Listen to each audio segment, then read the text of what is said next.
Hello, comrades. This episode of Dwarf Fortress starts Uzol the Ambitious's climb to power. We try a whole bunch of different things to try and get her stats up so that she can be elected as mayor, and I hope you'll enjoy what we got up to. Subscribe, like the video, and enjoy.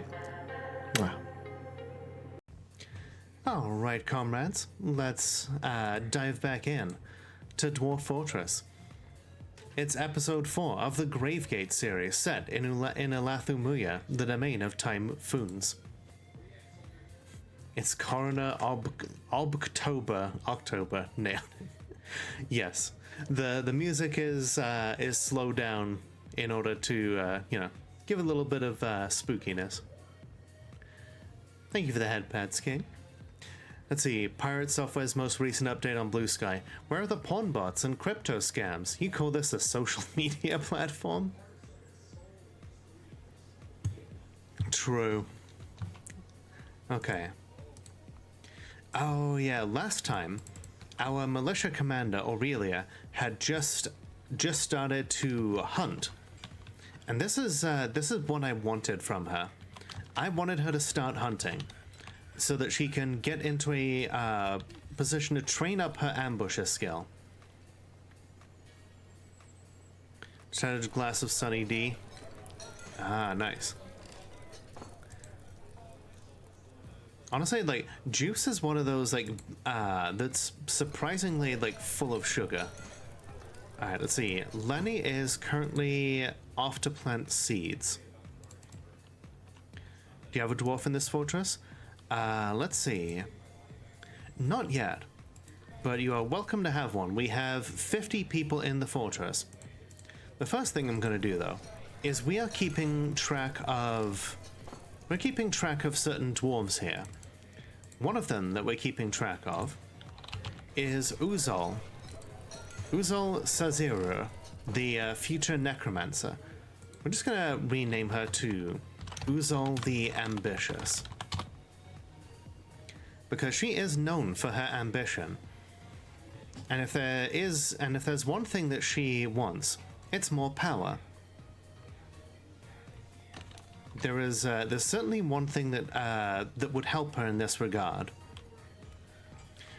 She currently has different skills in terms of social skills. She needs to get better, though. If more dwarves are going to come into the fortress, it's no longer going to be enough for her to be the expedition leader. At some point, people are going to want to elect a mayor. And mayors are elected by a number of different factors, usually by how liked they are, and by how many people know them. If they're only known by a few people, and their social skills aren't good, then they could be ousted by someone new. And one of the best ways to make sure that her social skills stay sharp and that she gets to know everybody is to make her a performer in the tavern. That way, she'll get to see everybody coming in and out, she'll be able to keep her social skills sharp, and it will just be the first on a series of steps to glory for her. Claude putting in the starter pack has got you so many new followers. Hell yeah. I love that we're getting new followers and that they're actually real people. My, NSFW account has been, basically had exactly one new bot every fucking day. You're not a real people? True.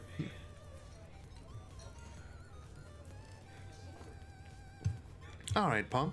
What kind of dwarf do you want?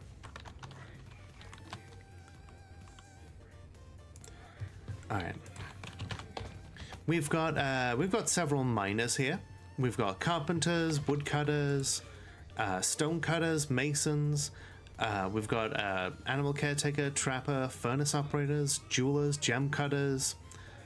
We've got clothiers. We've got wax workers, a few peasants. We've got a few different poets of different races. We've even got a goblin, a cardinal woman, and a masked lovebird man. Wax worker, please, as you wish. We're actually going to have a good bit of use for this wax worker because we have so many bees. All right, you are Pom of GraveGate. You have a spouse and 2 children. Susceptible to disease and quite clumsy. Yeah, I know what you mean, Tibbs. Let's see. Her very long beard is braided. Her very long sideburns are neatly combed. Her very long mustache is neatly combed. Her very long hair is tied in a ponytail. Her teeth are gapped. That seems to be common here for the Key of Slaughter's dwarves. Her narrow, splayed-out ears are extremely tall. Another common feature of Key of Slaughter's dwarves. Her head is extraordinarily broad. Her lips are thin. Her slightly close-set brass eyes have thin irises, kind of like a cat. Her nose bridge is somewhat concave. Her hair is burnt sienna with some grey. Her skin is pale brown. She has a very good sense of the position of her own body and a natural inclination towards language, but a shortage of patience, very bad intuition, poor creativity, and poor spatial senses. She is given to rough and tumble brawling, even to the point of starting fights for no reason. She is utterly humorless, accepts favors without developing a sense of obligation, preferring to act as the current situation demands. She is confident under pressure, doesn't mind wearing something special now and again, is quite ambitious, is trusting, tends to assume the worst of 2 outcomes will be the one that comes to pass, often feels lustful, has a greedy streak, is stubborn, somewhat uncomfortable around those that appear unusual or live differently. Is a hardened individual, stomps her feet repeatedly when she's getting angry. She personally does not respect the law and finds blind honesty foolish. She dreams of creating a great work of art.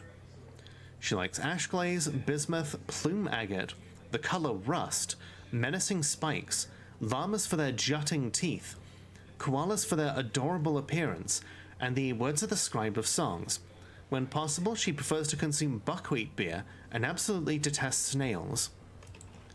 Okay, she's got a modest quarters, which, let's see. Let's get her a statue made of, let's get her a statue of a koala. Okay, statue, specify image. New image, creature, a koala. We'll do 3 koalas. The koalas are contemplating. Beautiful.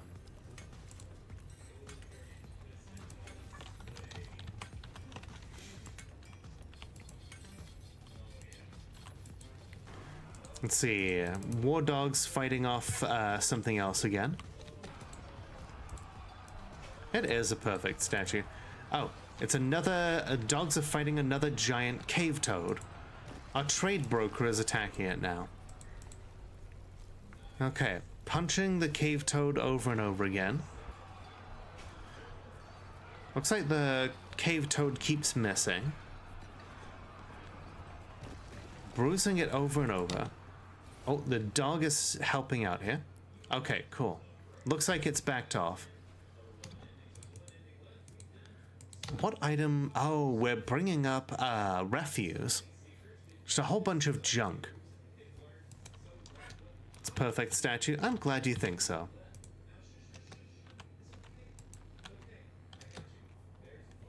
The Defensive Clutches, a performance troupe, is visiting. We've had so many different people visiting. Oh, hey, the river's frozen. All right, so one thing that I really want to do is I want to start digging out here.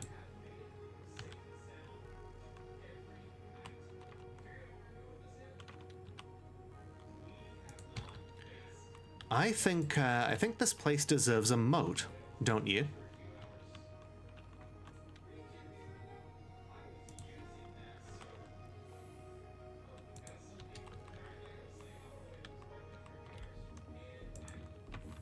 We'll expand the walls here, and we'll get ourselves a nice moat dug around the place. After all, what better way to make sure that our fortress is no, just a regular water moat, because we don't have access to a volcano here. But you know, a regular old moat will be an excellent defensive feature for us.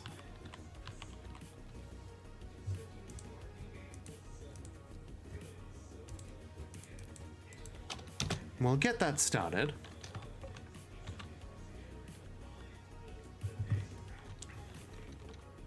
We want to limit how exactly our enemies can approach us.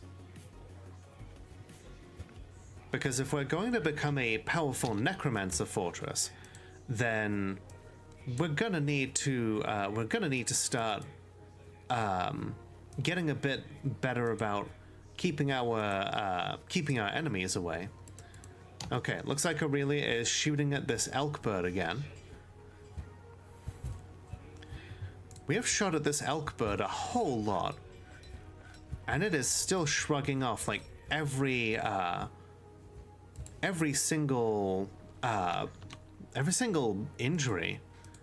It has got, okay, it's been shot a whole bunch of times.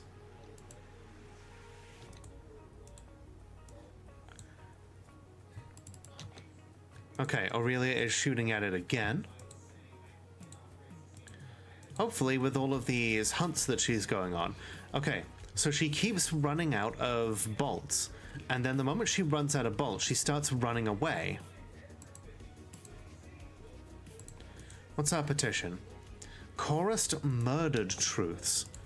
What is chorused murdered truths?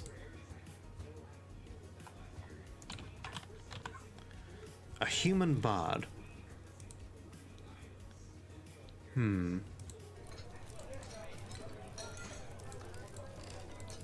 Okay, sure, why not? With the amount of different people that we have visiting. Oh, Godin Olinotam, the dwarf merchant necromancer. A necromancer here? Where are you from? The Flag of Ravens. That's a civilization that we played as last time.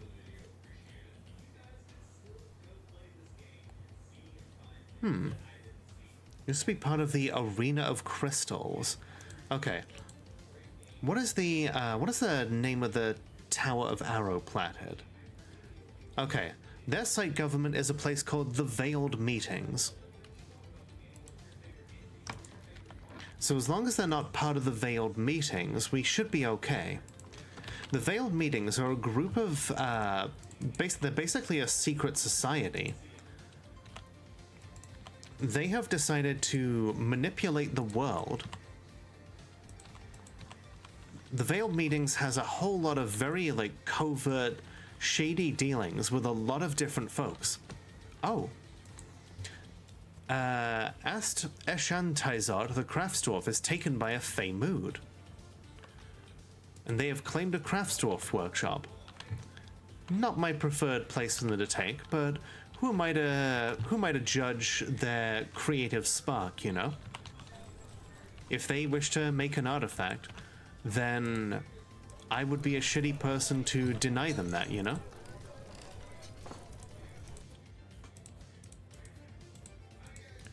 I'm gonna make some more rooms up here.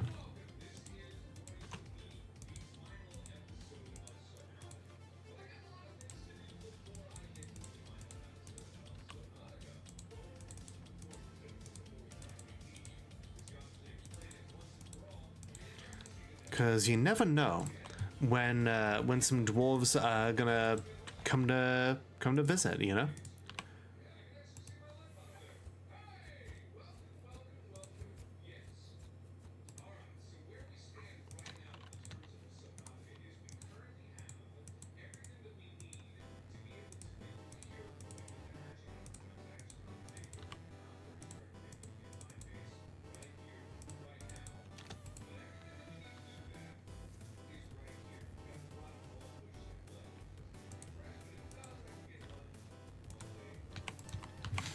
Let's see.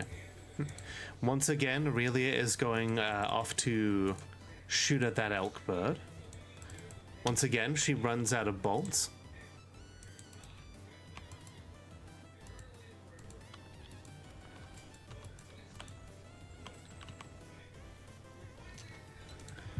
Okay, she's going off to pick up more ammo. You know, the amount of ammo she's picked up, I think the main problem is she keeps only picking up the bone bolts. And the bolts made of bone, there are only 5 of them in a stack. The fact that there are only 5 in a stack means that she runs out really quick. She runs away, panics, and then goes back to grab some more. Okay, she's grabbed 15 bone bolts, and she's gonna go and maybe finish off that elk bird.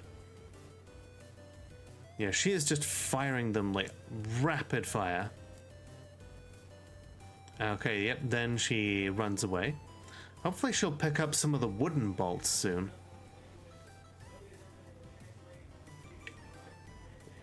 Yep, she's like, I must withdraw, I must withdraw. Oh, she's going to attend a meeting now. Odd. Okay. Now then, let's take a look at Uzol and see what they're up to. Ah, they are bringing some hematite up. Oh, and now they're going to go conduct a meeting, presumably with Aurelia, who has just had a bit of a panic from that elk bird.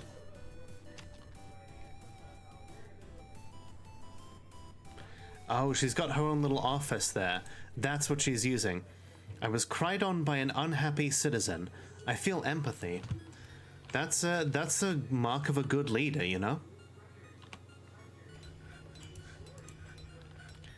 See, Aurelia's grown attached to an iron crossbow.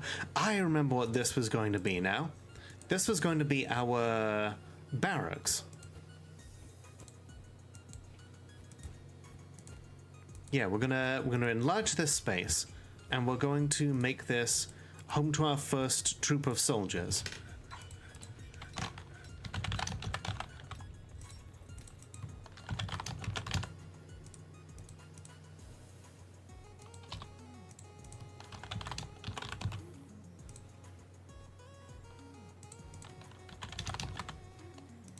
Here we go. Gotta get some furniture made for them. Hello, Lavilli. You're still alive and serving the Society of GraveGate? Certainly are. Let me take a look at you here. You are currently an excellent carpenter. In fact, you are a legendary carpenter. You are currently helping to make some blocks for the walls and such. In fact, I think... What are we still even using the blocks for? You know what? I think we're fine with the amount that we have. Let's see what has happened recently in your life. Going off to make a bed. Excellent. Yeah, there's been a lot of like conflict going on in the fortress because wild animals have come up from the caverns. You've had a little bit of a punchy punch, but nothing major. But yeah, look at that, level 20 carpenter, cranking out some of our very best furniture. Satisfied at work.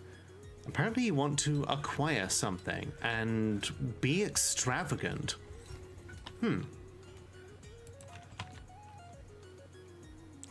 So yeah, let's put ourselves a finished goods stockpile over here, and we're gonna make sure that it doesn't have any bins or barrels or anything like that. Apparently, if dwarves see like an item that's in a stockpile with no corresponding like bins or anything, they're more likely to grab a hold of that particular item and keep it for themselves. Right now, we're making crafts out of bone and also out of wax. I think we've gotten all the wax that we're going to. Oh yeah, and we also captured a were-llama.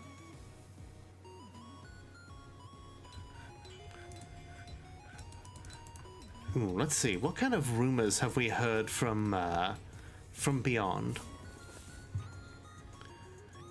Let's see, the army of Caronobites marched on Sweet Sands. So that comes from the human hamlet of Key Splashed.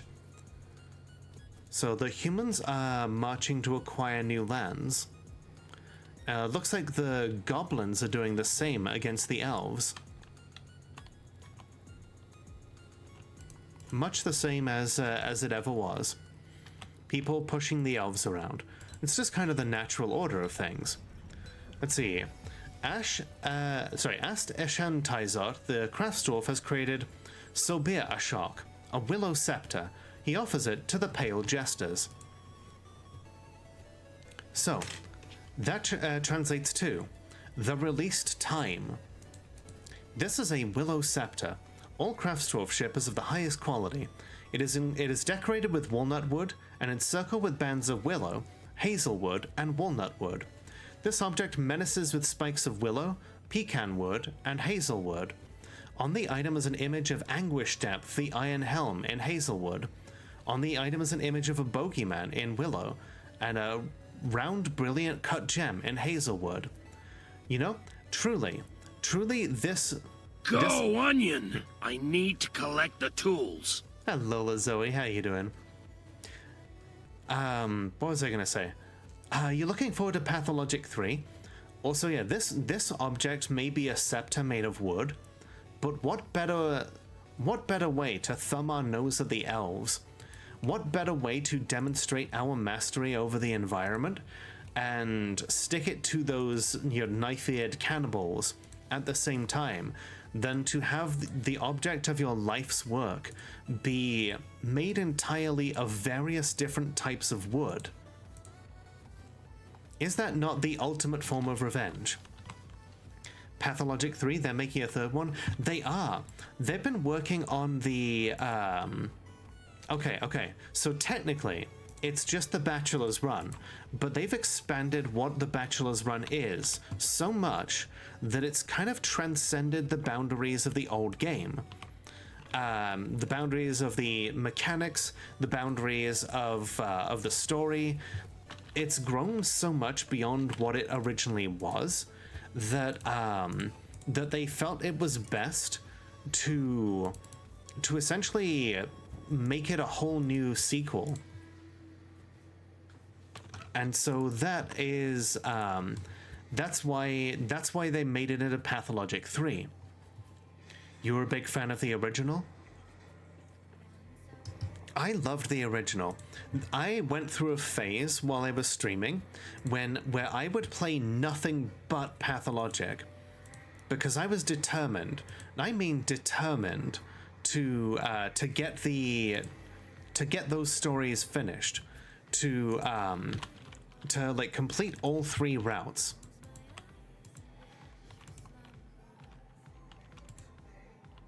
Like it it became an obsession. After that, I played Pathologic 2. I streamed that as well. I was I was absolutely hooked. Alright, a little bit of cultural enrichment here for our dwarves. We're gonna engrave all of the walls of people's bedrooms. It gives our dwarves something to do, and it also enhances the value of their rooms.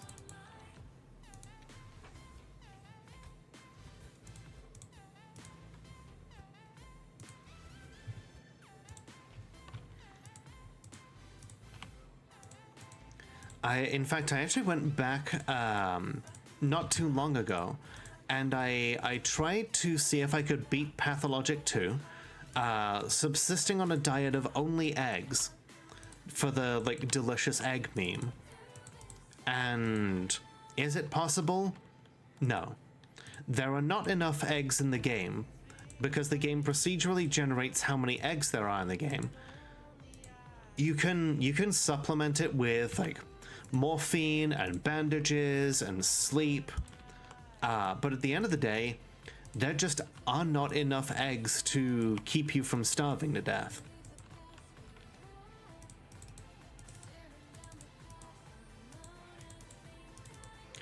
Ooh, okay. Let's do this to enhance the value of the guild as well.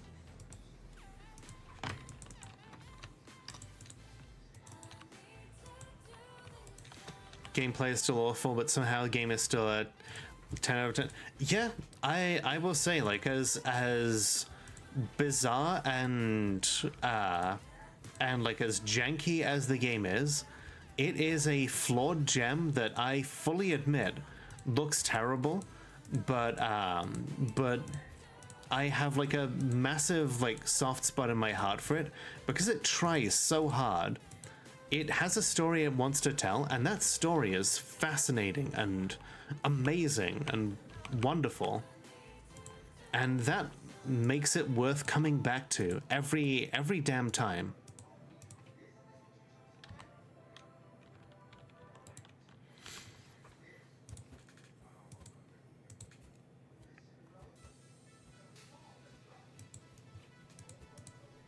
Don't mind me just putting a whole bunch of statues in people's rooms to also enhance the value.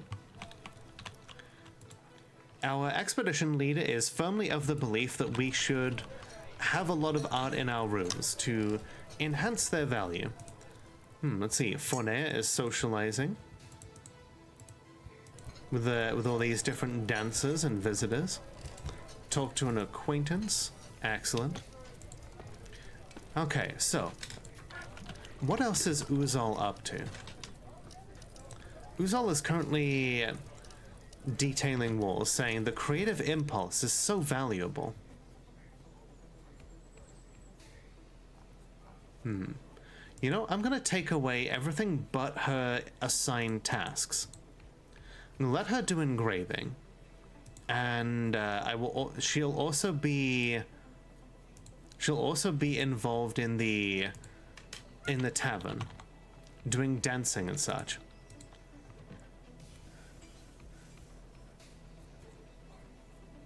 Oh, she's gonna get cried on again. I yelled at somebody in charge. That was satisfying.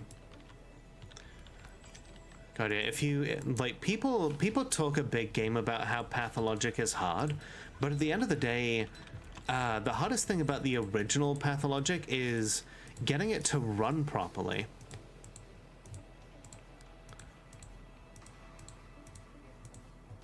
Like, as long as you jank the physics, it's possible to just it's possible to end up just completely cheesing the game and ending up like ultra rich and with a whole bunch of schmouters. So it's going to be fascinating to see what they do with respect trans rights or expect trans fights. Damn right, Soda Pop. How you doing, friend? But yeah, it's going to be fascinating to see what they do with the Bachelor's route, because we know that he's going to be traveling back and forth through time.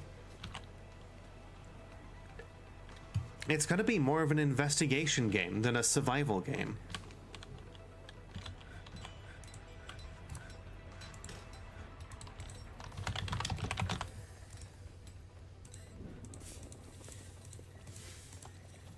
How am I doing? And how's Zelda? I'm doing well, and Zelda seems to be doing well, right?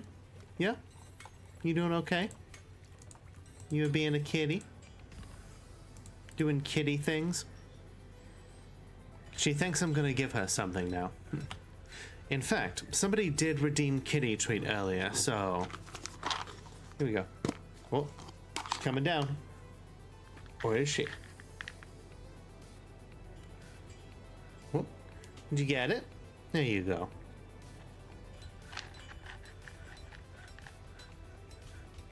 Nom.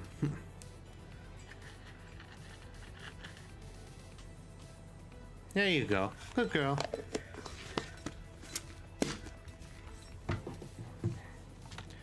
Alright, let's see.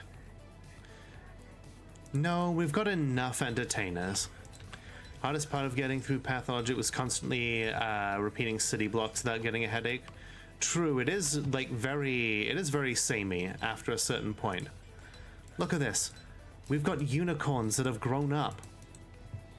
We've got adults that have become stray unicorns. They're straight up like becoming full grown. Go, Onion! I need to collect the tools. But yeah, how are we all doing today? If you're still here, Zoe, tell me about your stream. What else happened in the stream today? Zoe's streams are always delightfully unhinged. I've honestly been like laughing until my lungs hurt.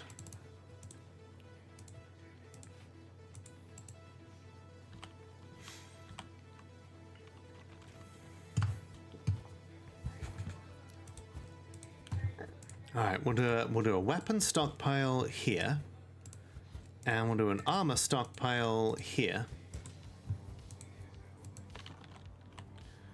We have run out of fuel, so we may need to start putting more furnaces in place.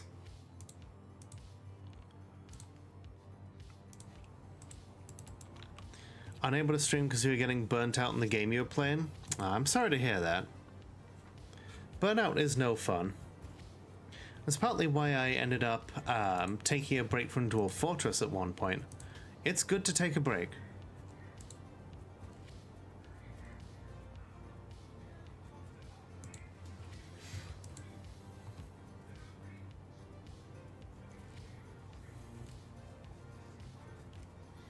Also didn't know what else to play. Yeah, sometimes if you don't know what to play, it's better to just take a break from streaming that day. With me, I have the opposite problem. I have too much that I want to stream. Speaking of which, next Wednesday, we are going to be seeing a return of the Civ 6. And we're going to be having a new member from, we're going to have a new member of the Civ 6 take part. Oh my goodness. Forms twisted from their nature, Legion of the Night. What hope remains? Oh my gods. These are from the local Necromancer Tower.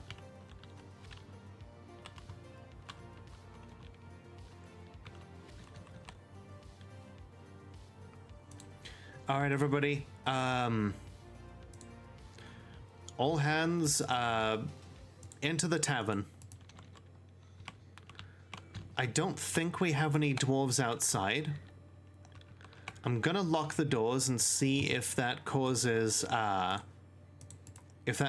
anything to show that people are stranded. One. Of course it's Lenny. Of course Lenny is the one who's stuck outside. All right, we'll unlock the doors, but you'd better get the hell inside.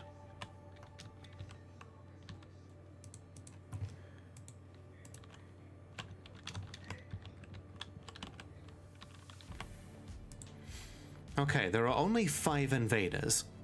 Let's take a look at these things. Night Soldier. A one-eyed humanoid. It has 3 long, curly tails. Its black skin is sleek and smooth. This night creature was first created by the dwarven necromancer Stukos Coal Cages of Arrowplatted after horrible experiments on the human Alu Dalehares in Sounded Showered in the year 124. Very strong but susceptible to disease. It is 220 years old. Still not a great combatant, although the fact that it's a necromancer experiment means that it's going to be pretty resilient. Also, lest I need to remind you, Arrowplatted is this necromancer tower here. Yes, the same necromancer tower that we intend to steal a book from. Clearly, Edri Gleamglow has recognized that we're a threat to her, and is sending her soldiers this way. This is a night soldier, and this is a soldier of Tar. A feathered humanoid. It has wings. Its charcoal feathers are downy. This night creature was created by the human necromancer Tar Overroom of Arrowplatted, after horrible experiments on the dwarf Kelob Cloistered paints in Gear Burned. 186 years old. Okay. So, looks like they're all either crossbowmen or bowmen. The fact that these are winged creatures that have ranged weapons. That kind of makes a mockery of the defenses that we have. Except for this one area here. Actually, yeah, no, we're gonna need hatches in place there. Oh boy. Lenny, get the hell inside.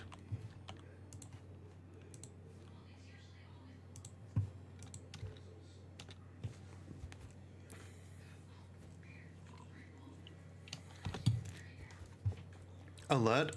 Intruders. Drive them away. What intruders? Oh. It looks like some of the necromancers have actually come from the tower. And yeah, you can see that they are from the Veiled Meetings. These necromancers are here to provide support to the soldiers, to help start raising any corpses that they can see. They are here on behalf of Edry Gleamglow. Chrissy the Rebel? Okay, go ahead and pin that. Okay, now that they've been spotted, they are leaving.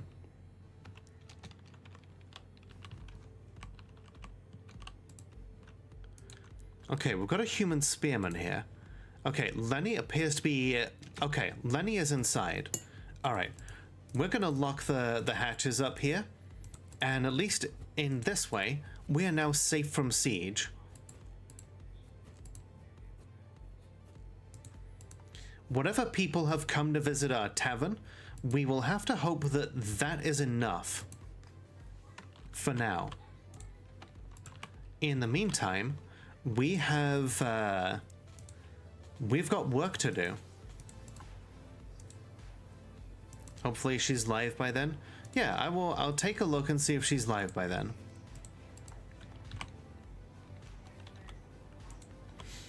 Okay, we're busy forging.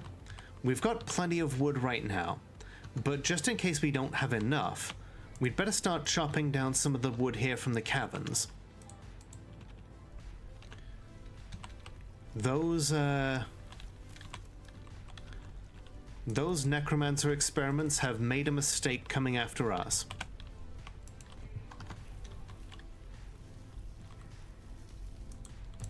All right. We can remove the burrow now. Now that we're all safely inside. Oh no, that's Fornea. Why is Fornea still out there? God damn it. Okay, okay. All right, unsuspend the burrow. We need to let people in. Who told you that you could fish? I did, apparently. Okay, so fishing in the river is clearly far too dangerous right now. Okay, okay, she's seen the active burrow. She is running back. Uh-oh. Oh, she is getting shot at. Yeah, I don't know what the hell else we can really do.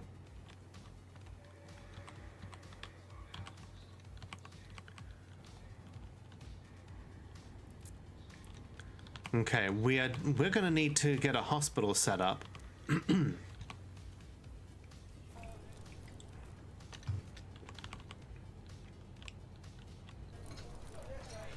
Question is where? Okay, yeah, you know what? We'll get it set up here. It's right next to where all of the production is for cloth. So at the very least, we can get some bandages there. Hello, Dr. Phineas. How you doing? Whoa. Okay, it just flew directly over those cage traps. Yeah, we are under attack by necromancer experiments. I think we're gonna have to, unfortunately, sacrifice Fornea for the good of the fortress.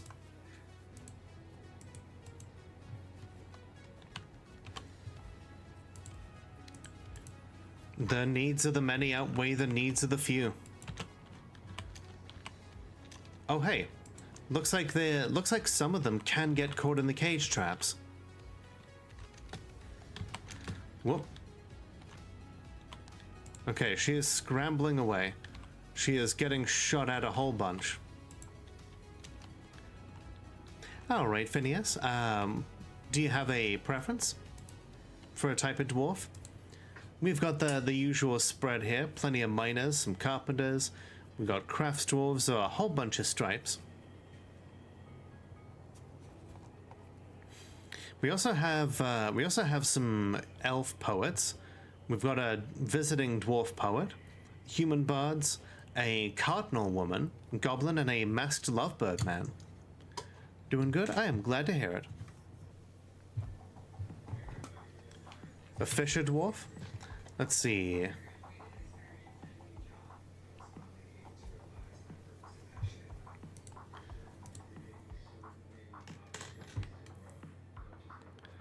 We currently have no fisher dwarves in the fortress that aren't already named. So you know what? Let's take a random peasant here. Do we have any peasants that don't have skills? This peasant here is currently an aspiring armor smith. So yeah, this clothier here, we'll make you do fishing labor as well.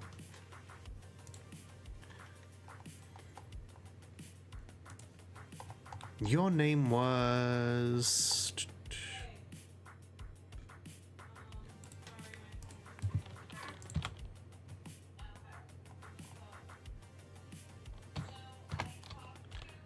Hang on a sec. Where are they? Olin. Here we go. You shall now be Dr. Phineas of GraveGate. Let's take a look at you. She has a grating, raspy voice, very high cheekbones, long beard is braided, sideburns are clean shaven, medium-length mustache is arranged in double braids. Her very long hair is tied in a ponytail. Her thin-irised, close-set emerald eyes are sunken. Her teeth are gapped. Her somewhat splayed-out ears are tall. Her lips are thin. Her dark brown skin is wrinkled. Her hair is brown with flecks of gray. A lot of willpower, very good creativity, an iffy memory, bad intuition, very bad analytical abilities, and poor spatial senses. She finds helping others very emotionally rewarding, is intellectually stubborn, not inherently proud of her talents and accomplishments, prefers to present herself modestly, is trusting, often cheerful, tries to keep her things orderly, finds obligations confining, takes offered help and gifts without feeling particularly grateful, occasionally overindulges and is troubled by this since she values self-control, generally finds herself quite hopeful about the future, can handle stress, acts with a narrow focus on the current activity, personally believes that self-mastery and the denial of impulses are of the highest ideals, and sees life as unfair and doesn't mind it that way, views loyalty unfavorably and does not respect the law, but dreams of raising a family. She likes sylvite, gold, banded agate, giant giraffe bone, cotton fabric, the color black, anvils, chipmunks for their stripes, and avocado trees for their fruit. When possible, she prefers to consume giant cassowary, cuttlefish, prickleberry wine, and flax flour. So she likes avocado trees for their fruit, but she doesn't like, eating the fruit itself, not her favorite.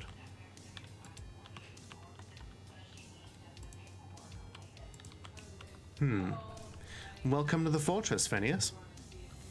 Alright, I gotta take my meds real quick here.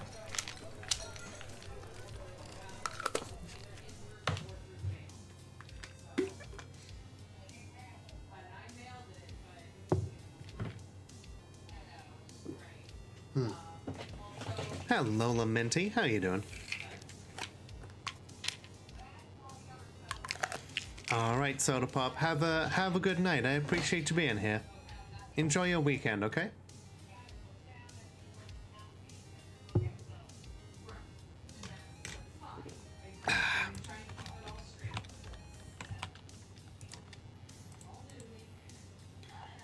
Okay. Yep. Looks like Fornea is probably done for.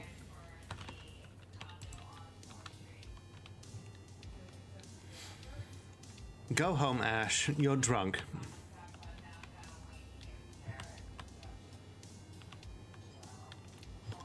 Alright.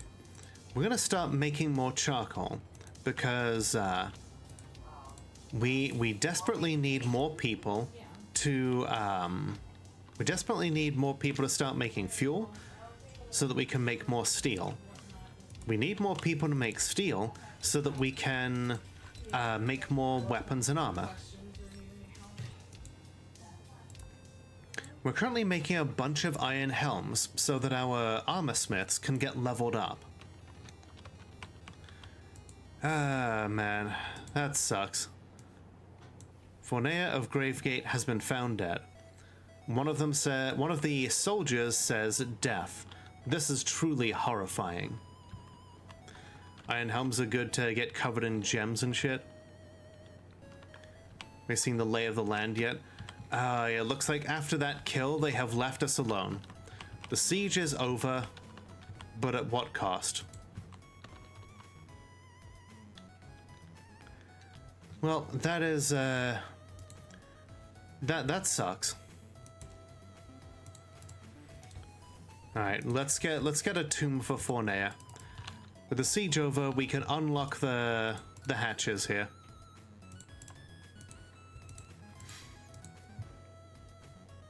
Those were not night beasts. Those were necromancer experiments. Revive. Alright. The gods have spoken, and by the gods, I mean Twitch chat.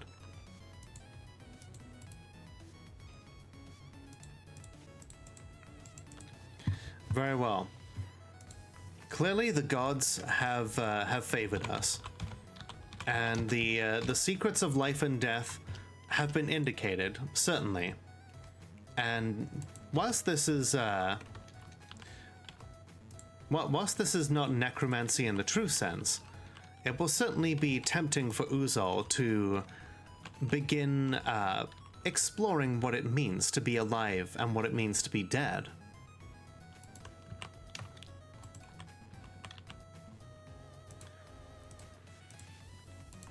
Funniest thing about reviving dwarves is they're naked and they have to put everything back on. True.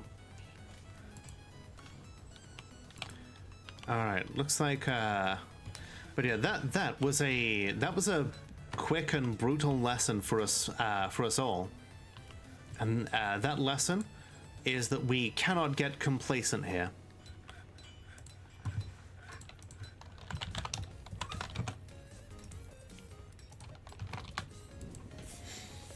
Okay, next thing that I want to do is all of those iron helms, I want melted down, because I don't actually want those iron helms to be, I don't want them to be used. They're just there to level our smiths up.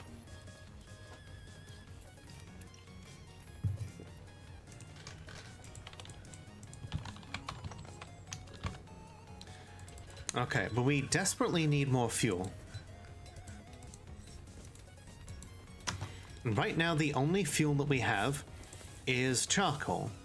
So yeah, let's get a couple more furnaces going here.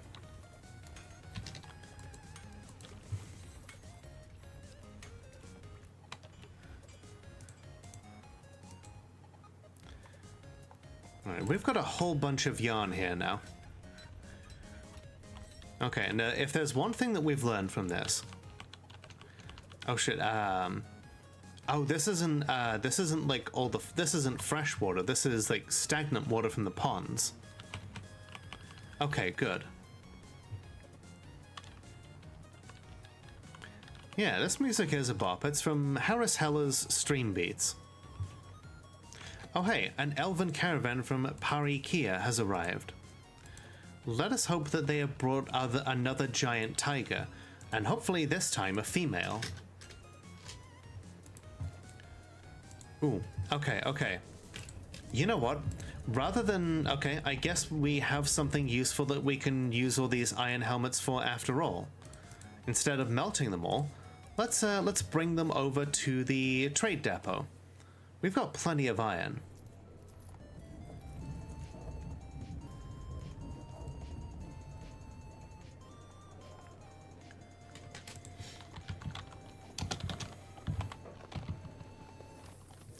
Hello, Sid. How you doing, hun? It's good to see you.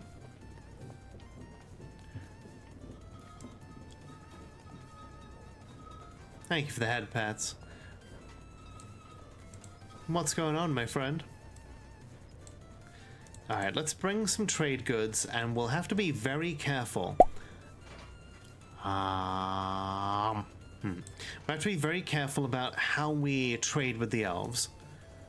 If we're not careful, then these knife-eared cannibals could end up getting really offended by us.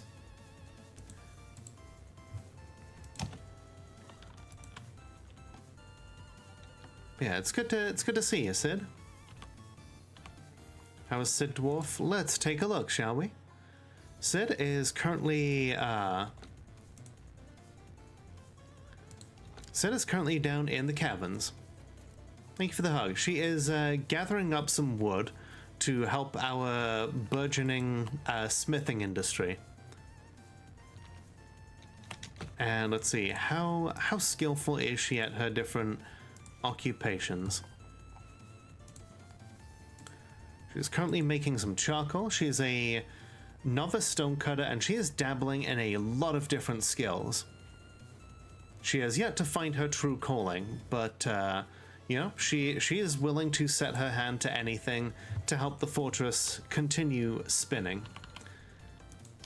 Especially since we were just brutally attacked.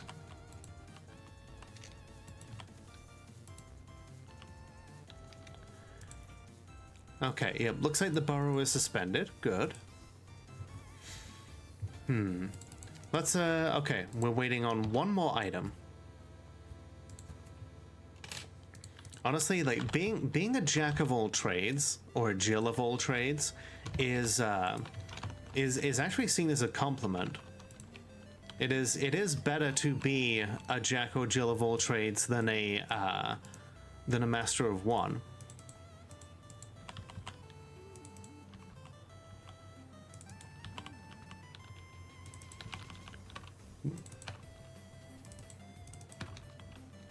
We're also currently working on building a moat. The moat is also going to serve as a water supply for us.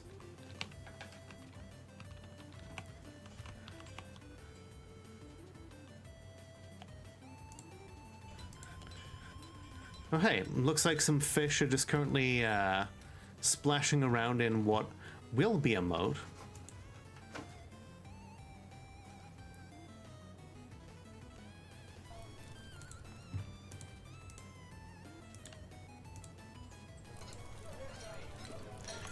Hi there, tiny lady Chris.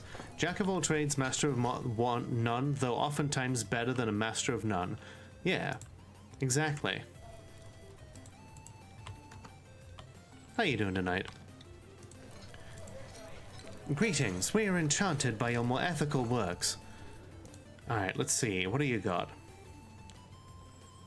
You got a whole bunch of different nuts.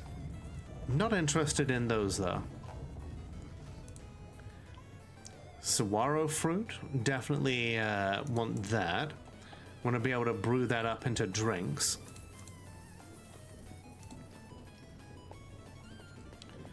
Ooh, apricots, we can brew those. Plums, persimmons, coffee, limes.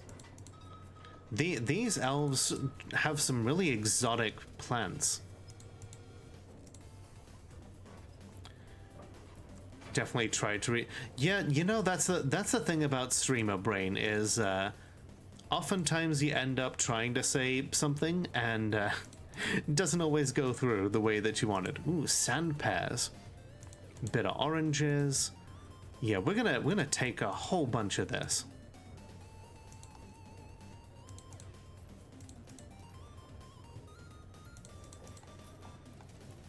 Funny thing is, like, the dwarves, brewing coffee is not something that's in this game. So the dwarves are basically just taking the coffee cherries and just cramming them directly into their mouths. Fonea shows up. I'll have to let her know that her dwarf survives through the grace of Twitch chat.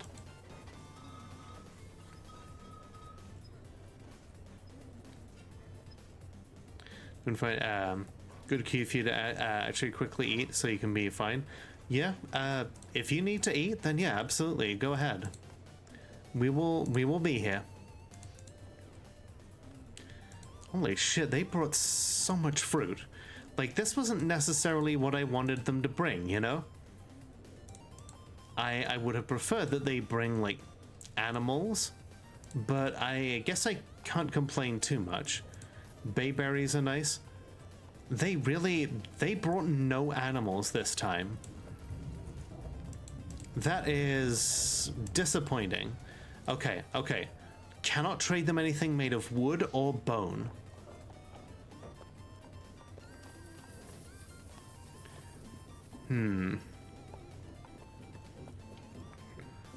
That's a lot of the stuff that I have here. Okay, okay. We've got a bunch of jet jewelry.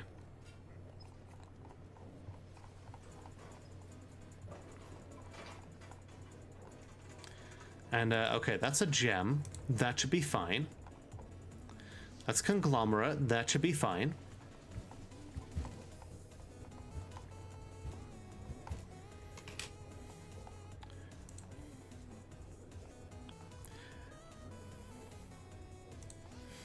Okay, jet and conglomerate. Let's sell that.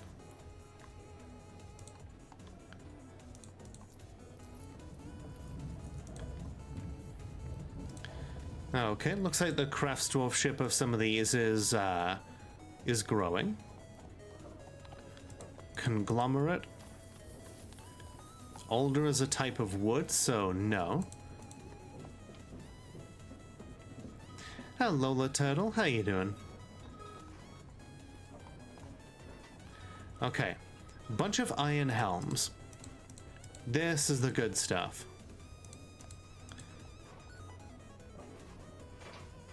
So I'm gonna drop by and say I hope you're having a wonderful Friday. Thank you. I appreciate that. I hope you're having a wonderful Friday too. I cannot complain. We're you know, the weekend is here.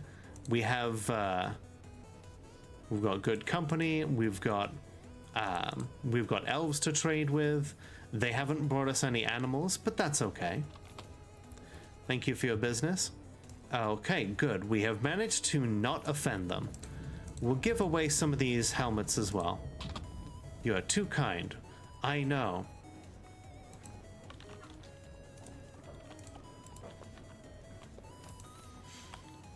Okay.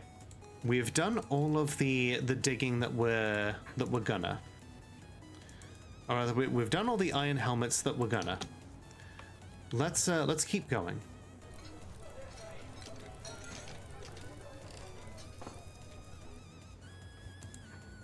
Redeem queue has been cleared. Thank you. I haven't enabled tits again yet, but I will do. It's only a matter of time.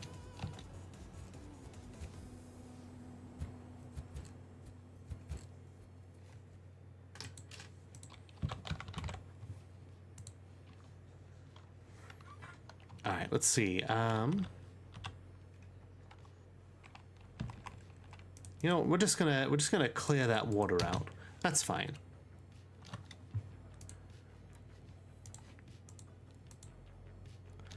Come back. I need you to finish the digging. God, it just keeps rushing in. Okay, okay. We'll have to deal with that later.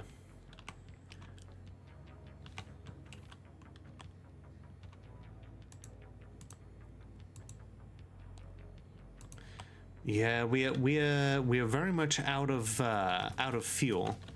Without fuel, we cannot be creating more things.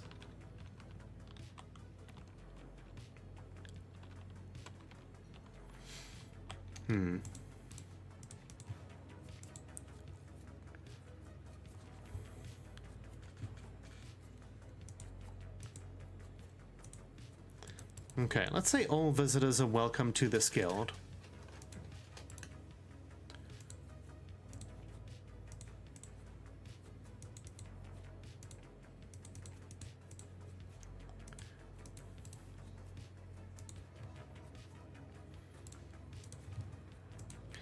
I really want more, really want this place to be like a full guild hall.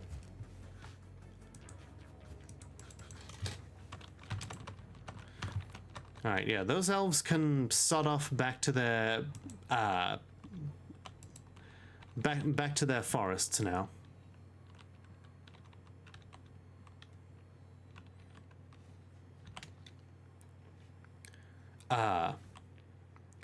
Oh hey, some migrants have arrived. And one of them brought a pet cave dragon. That's pretty cool.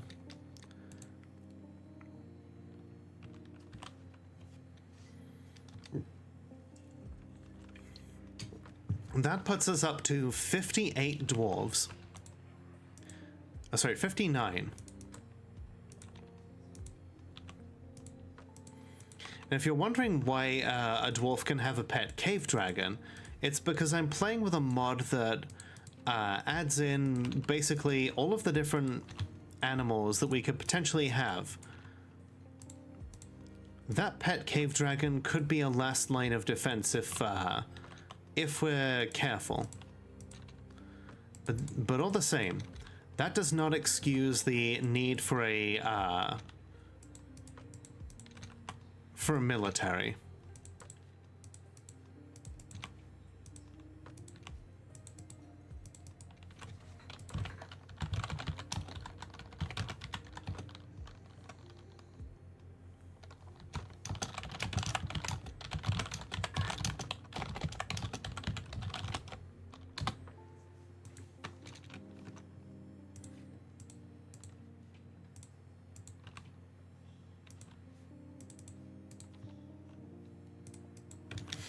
Alright, yeah, let's get those engravings put up.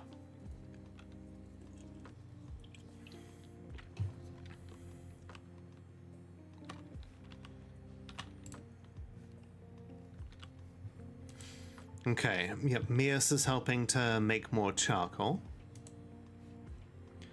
And she has adopted a blue peahen. Interesting. Alright, where is Uzol? Uzol is helping to detail a wall. Must pray to Savot. She's feeling uneasy. You know what? This place here, the Fatal Creed, it only has one worshipper. I say we repurpose this. We need it to be a new temple, I think. One to no specific deity, because I think everybody needs a place to worship right now. We cannot be having this big open space for just one human in the fortress.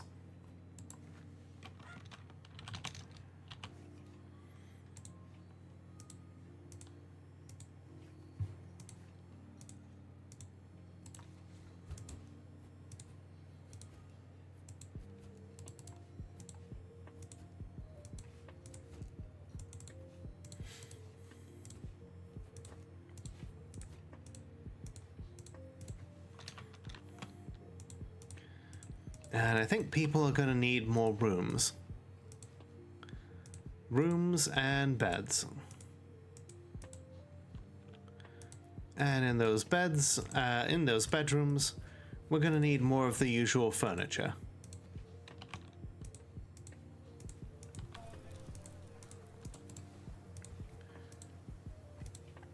God, we almost have 60 like residents now. That's absolutely wild, considering how much it's taken. Because originally, it took us like several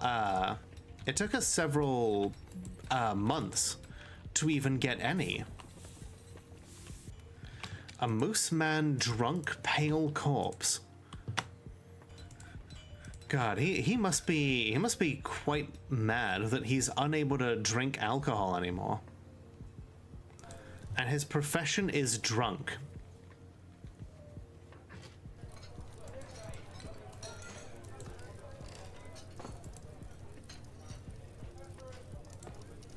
Okay, looks like Uzol over here is serving people strawberry wine. Excellent. I suppose if she's not been... I suppose, yeah, that's definitely one way to get to know people. She's got close friends and is kindred spirits with a lot of different people here. Oh, that reminds me. Yes, time to start brewing more drinks from the stuff that the elves brought us.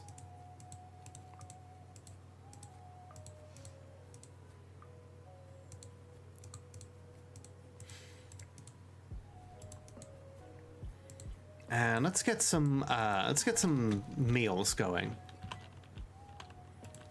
We're out of jet already?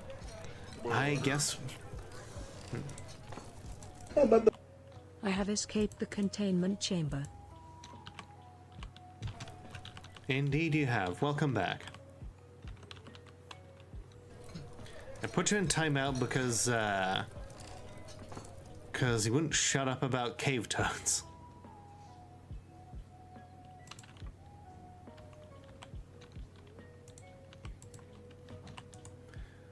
The denomination of knowing has many worshippers in GraveGate, and now requires a temple and a priest.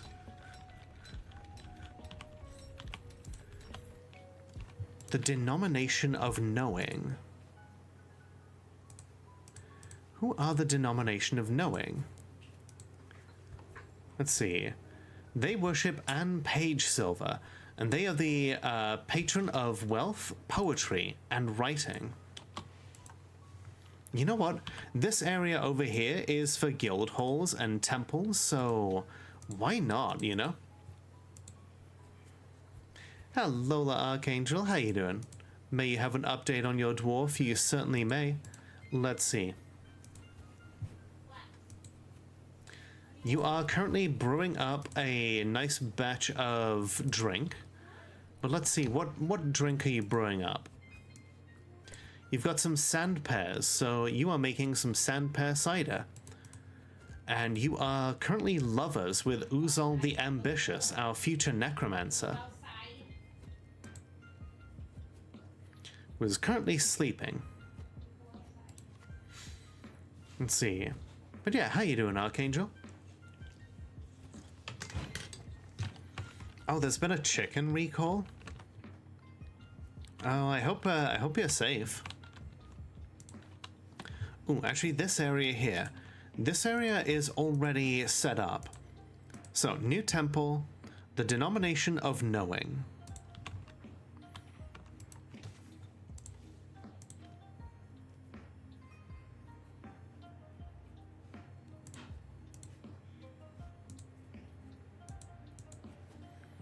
Doing okay? Just resting as you've got anomalous issues with your chest. Ooh.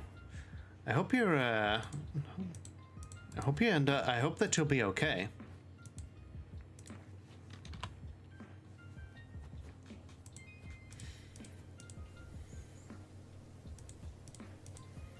Alright, we're gonna set up some nice little benches around here for discussion.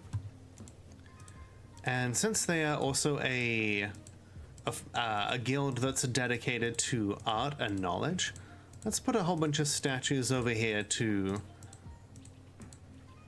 commemorate such things. Let's get the walls engraved up as well.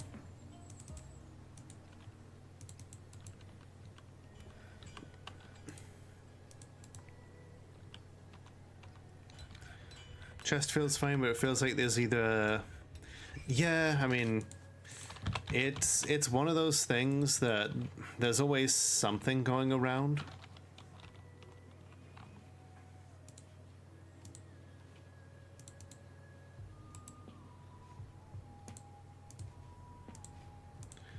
Especially since conservatives decided it was okay to make it so that COVID would just be with us forever.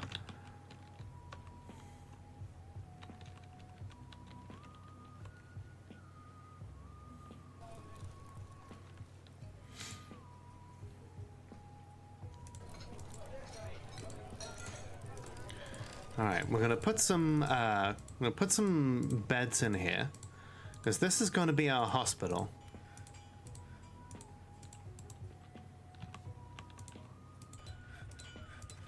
Put some chests in here to store things like bandages and thread. And then once we've got all this dug out, we'll get ourselves some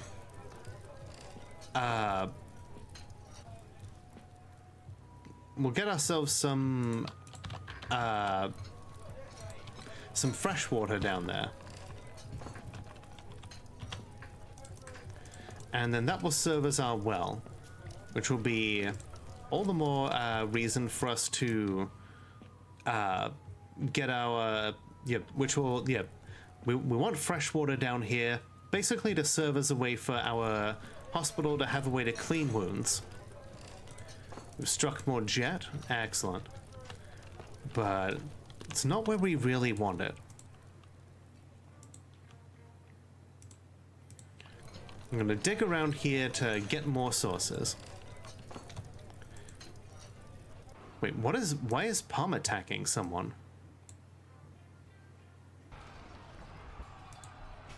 Let's see.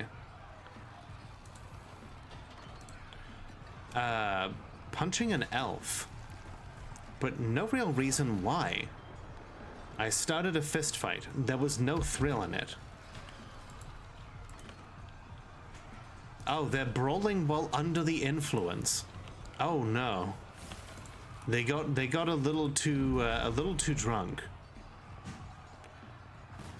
But I'm like, this is you're supposed. Oh wow.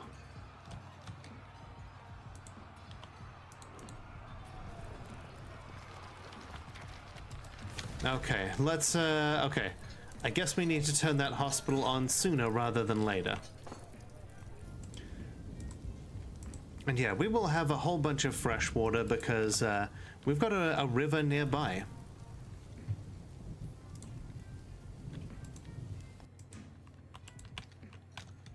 That's why you never have bartenders. Uzol isn't even a bartender. She's a performer. Really shouldn't even be serving drinks.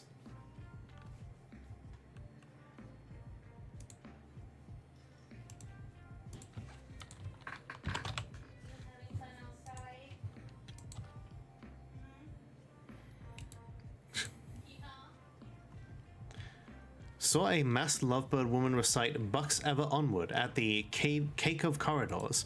It's interesting. Yeah. You get to go outside. All right, everybody. We've got an ad break here, so I'm gonna get up here. I suggest that you all do the same. You know, get up, stretch your legs, grab a drink, do whatever it is that you need to do, and I will be right back.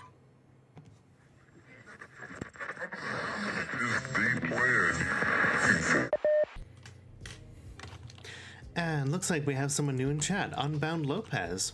Welcome, welcome. You have stumbled upon the Cocktail Lounge. My name is Lola. I'm the world's only Molotov cocktail VTuber. Trust me, I checked. And we are currently playing some Dwarf Fortress. This is the Fortress of Mondul Einod, or GraveGate. Our fortress is run by Uzol the Ambitious, an aspiring necromancer who wishes to take back control from necromancers by becoming one herself. Right now, Uzol is working on trying to obtain more power. She attempted to be a performer in the tavern, but mostly ended up serving drinks to people and getting some drunken brawls going, which, not ideal. Okay, we need a chief medical dwarf. No one has any relevant skills to be a chief medical dwarf, so you know what? Let's give it to Uzol. After all, what is a necromancer if not a very late medic? And let's swap out the managerial position. Let's give it to this guy, Zaneg.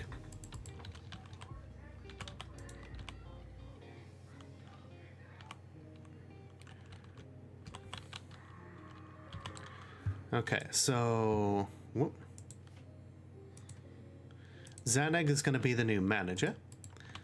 I want to focus on the game, but jiggle physics are too strong. Is that the case? Well, hey, maybe some other inspiration will happen along the way.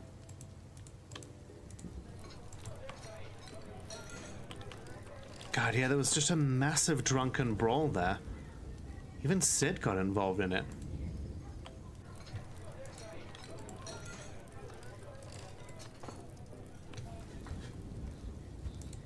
Oh, thank you, Archangel. I appreciate you. Okay, okay. Let's decorate things with shell and with bone, if we have any left. Okay. So, Chief Medical Dwarf. We have a Chief Medical Dwarf. We've got a number of different things that we desire. We need soap. We also need crutches and splints.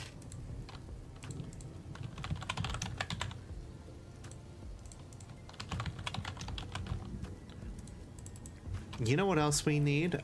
We could use a couple of traction benches. Just in case. Yeah, right now we've got a whole bunch of people who are either injured or seriously injured after that fight. That is not fun. Okay, the elves have left.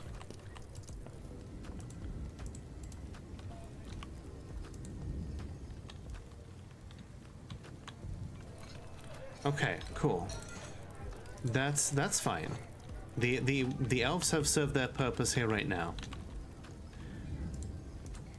All right. Okay, so as a doctor, ooh, it looks like this person is a novice surgeon. That's better than nothing. A bone doctor, we have nobody with any like medical skills whatsoever. That peasant there, Saxel, they're gonna have to just learn to be one, I guess. Datan, another peasant. So we have a diagnostician, we have a surgeon, we have a bone doctor, and you there. Okay. We've got a bunch of dwarves now assigned to different roles. Those dwarves are currently all resting, and that's fine. That's good. It's what we need.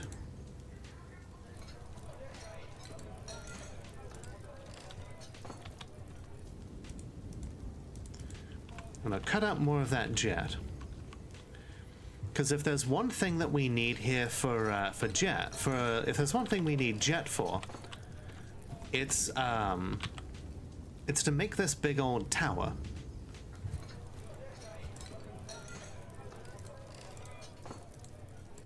We don't have any hatches. Okay. So stim addiction. Not that kind of jet.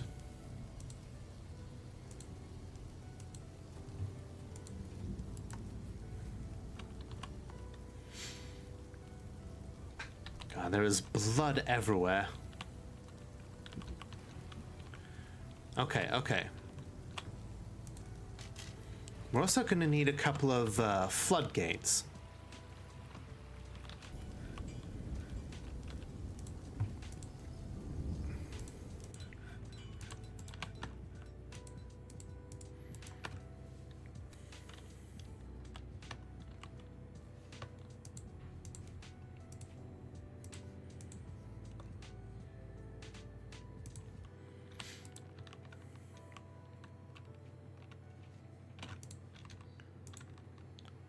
Okay, one thing that we're going to need... Okay, we're going to have a lever here.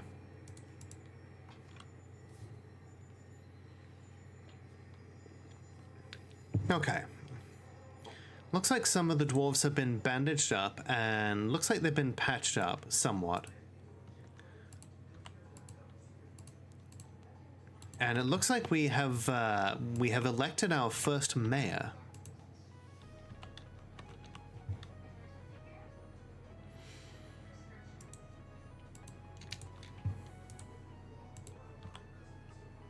A Lola Storm. Unshrimp. Good idea.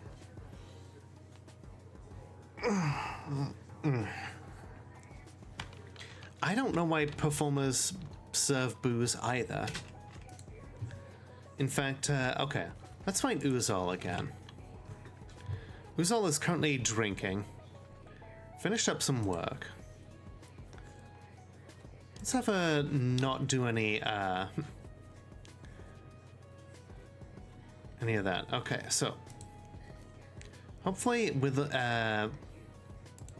all this going on, you brought some supplies for your Halloween party? Hell yeah. I'm not a big fan of grapefruit, but I'm glad that you enjoy it.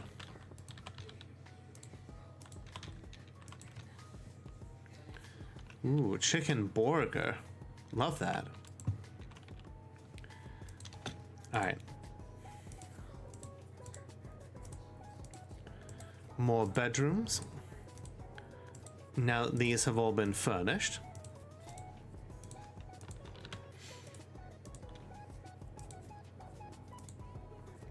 Yeah, grapefruit has some nasty reactions with different medications. And I also don't like grapefruit, so that suits me just fine.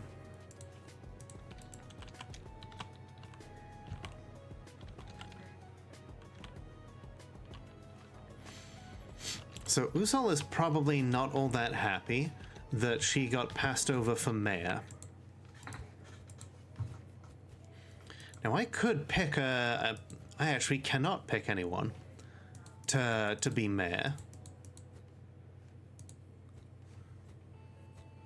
But yeah, I'm sure that she is not happy with that. After you're done with the vitamins you bought, your immune system is going to be bulletproof. Hell yeah, we love having good immune systems.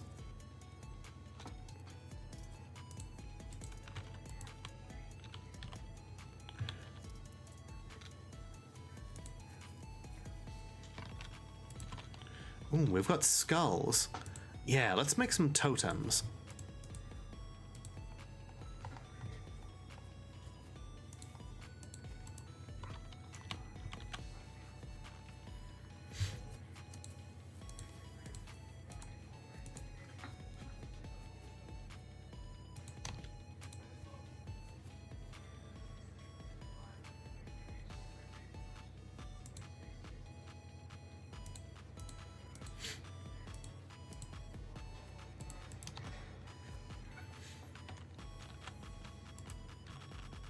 Looks like a bunch of cats are growing up. Alright, those hatch covers are complete, so we can secure this particular part of the tower.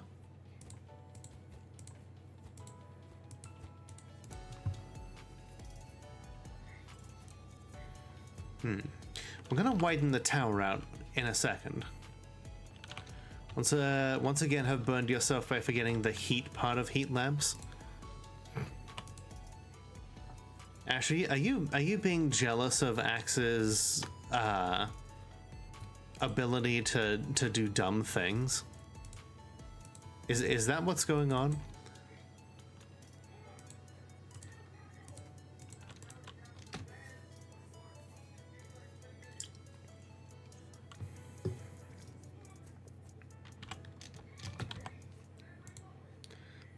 Okay, you know what? We don't need the jet there. That's fine. Okay, people are currently engraving a whole bunch of different rooms.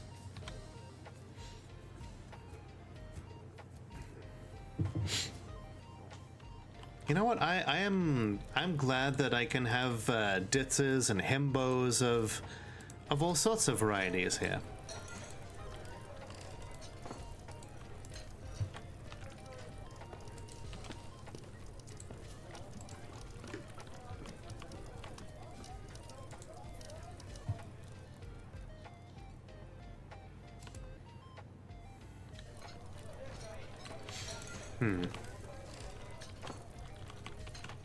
Simply a thembo. Fair and valid.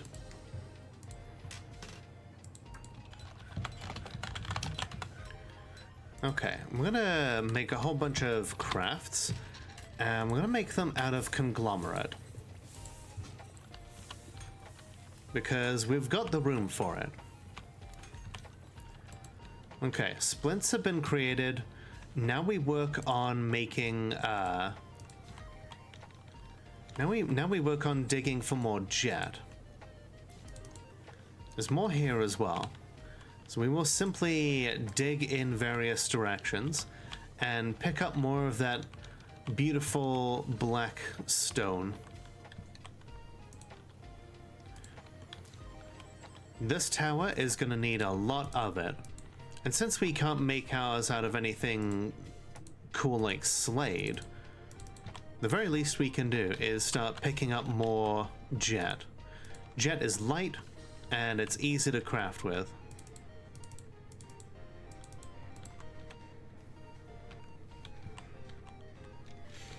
The priesthood from the denomination of knowing is ready to be recognized. Alright, I recognize the priesthood, and we will grab somebody. Let's see. Vukar here. You shall now be known as the sacred wonder of the denomination of knowing.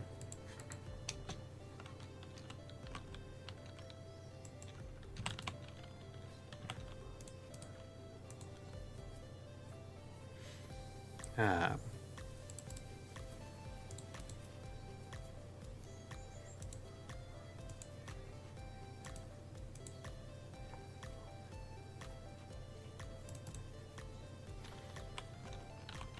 So, praise be to the gods. They will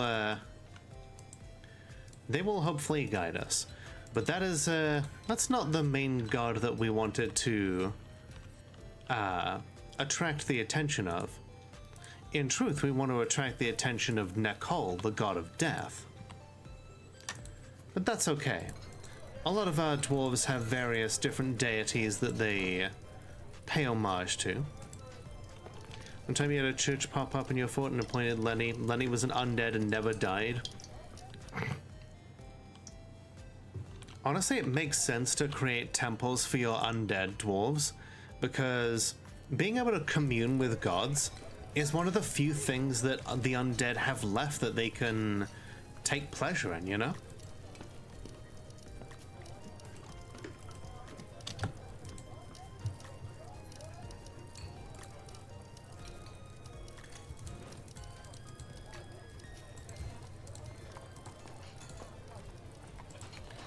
Alright, let's get some more chests in here. I want to make sure that I've got enough room for all the different musical instruments and drinks. We've got a ton of conglomerate here.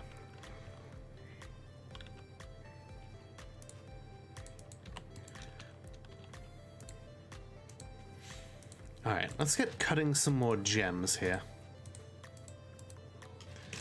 Zombie Lenny loved murdering things and singing until the fort was empty. That sounds about right.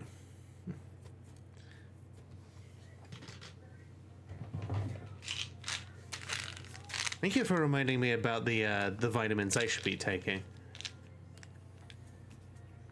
Are those dragons? Those are specifically cave dragons, yes.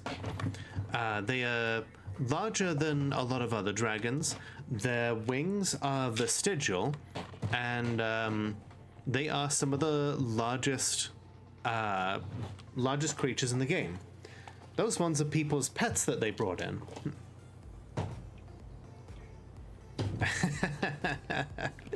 I recognize that emote.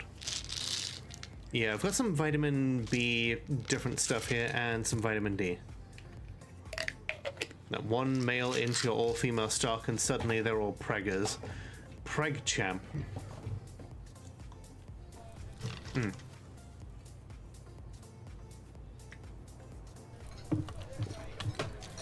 And yeah, you're right, Chris. When it comes to certain disorders, sometimes we're the only people who can help work ourselves through them.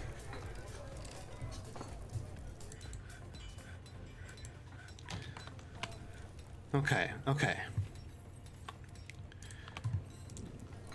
Steel. That's right. We need more steel.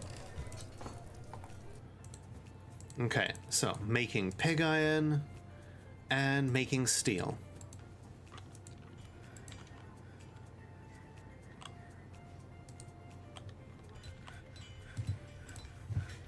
Alright, so the remaining helmets that we've got, we're going to set those to be melted because we don't need... We do not need any iron helmets. Those can just go. Why deal with iron when we can use steel? We have 58 steel bars right now.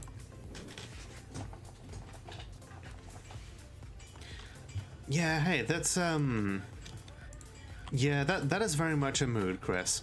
Honestly, we kind of do the best we can with the things that we've got, like with the things that with the resources that we have, and sometimes that has to be enough. But I'm glad that you have assistance here. Okay, literally nobody told you to do any like stonework, Aurelia. You need to be working on hunting. Oh hey, it's summer already.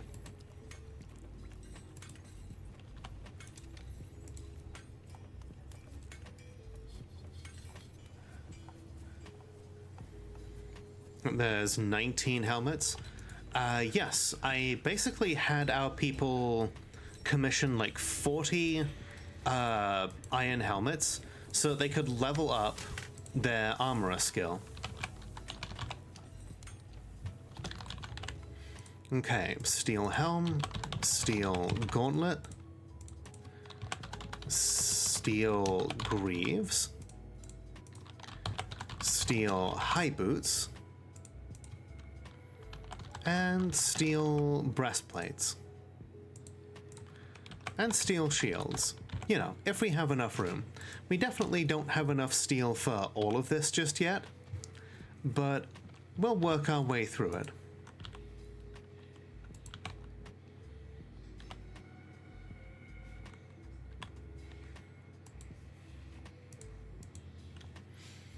We'll grind some shells into powder so that we can keep using that. Oh, Bob the Builder, the stonecutter, has been possessed. He is ready to fix it.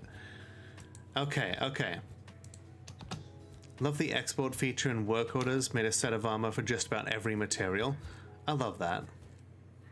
I don't know if I've used that yet, but there are so many really useful features. Okay, they've claimed a stonecutter's workshop. They've got some hematite.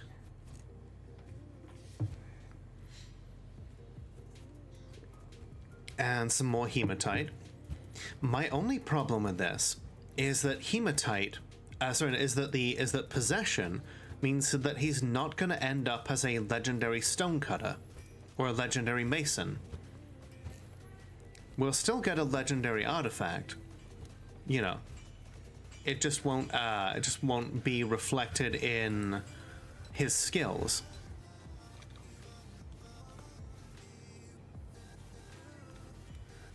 Let's see.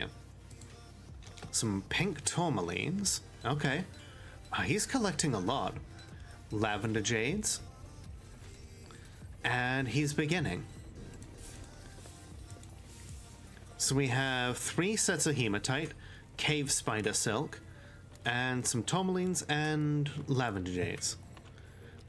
He gets a legendary. He makes an item, but because he's possessed, he doesn't actually get to. He doesn't get legendary skills because it's not technically him making the artifact. And look, we've got the human caravan here. Let's bring some. Let's bring some stuff over for them to trade. hopefully they will have plenty of use for our goods and other such things.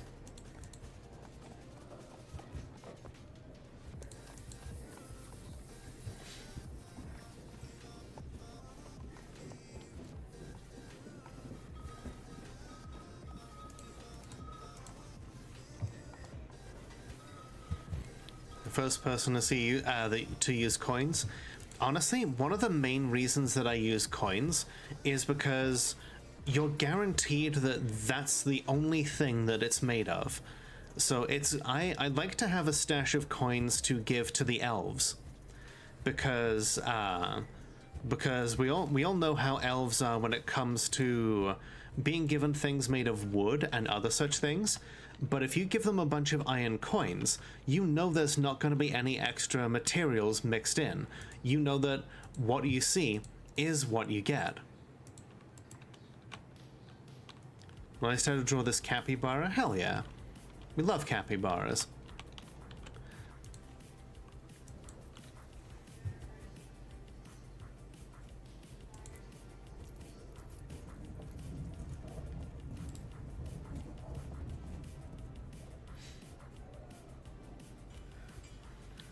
Alright, let's see what the humans have brought. Humans definitely have some interesting stuff to trade.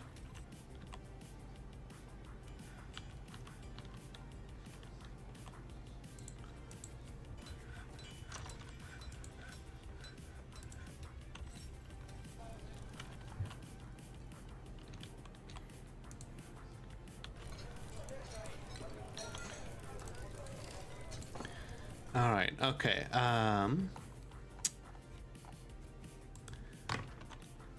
reminds you of, let's see. Control like one of those old, kids' books. Yeah, I think I know what you mean. Let's see.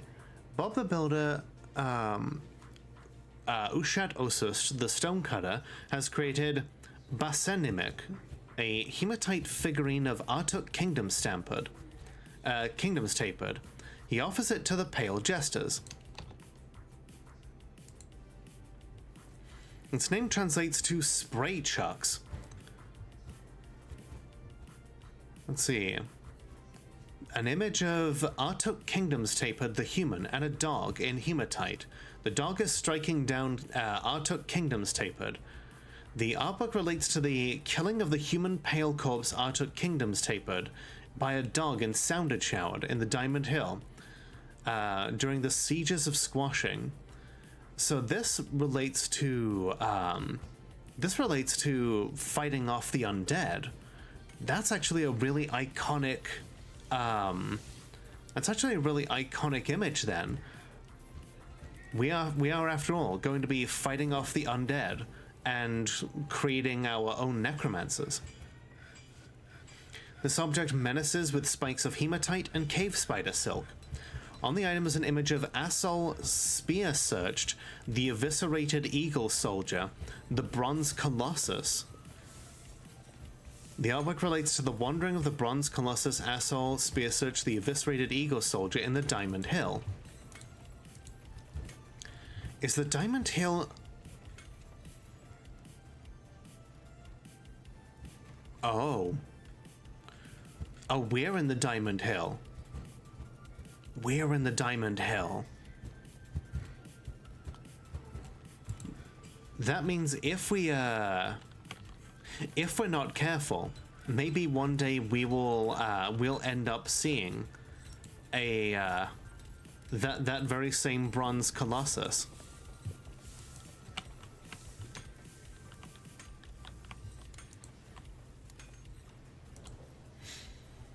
But hey, we've got plenty of cage traps, so I think we'll be okay. Man, these humans have brought a ton of meat from like different giant animals. Bluefin tuna meat, nice.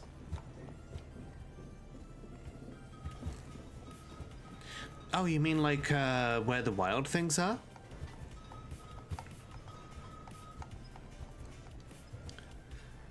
Let's see, these will make some good booze.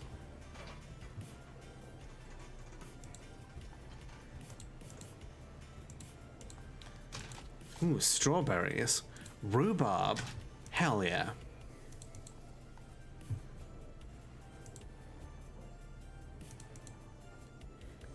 Yeah, I see what you mean. I think that's a good idea.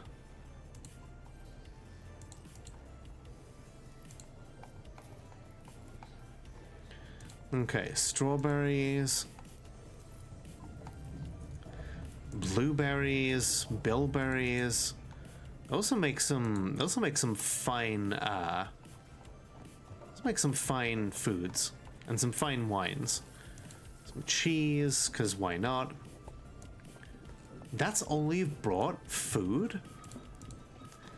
I was kinda hoping for more than just food. But fair enough if that's all you've got with you. You can have some of our fine wax crafts. Some gems. Some of all of this like clothing that we've looted from our enemies. Oh, gotcha. That's cool. But yeah, now I'm remembering. Does anybody remember Maurice Sendak and like him talking about how one time he sent a drawing to a child who was I think it was like a child who was sick, and like his. No, the clothes are too small for us. They won't fit us. But yeah, he like Maurice Sendak sent a drawing to a child, and the child ate it, and he was like, "Why would I be upset?" You know, that child didn't care that it was a unique drawing from like a famous author. He saw a drawing that he saw it, he liked it, he ate it.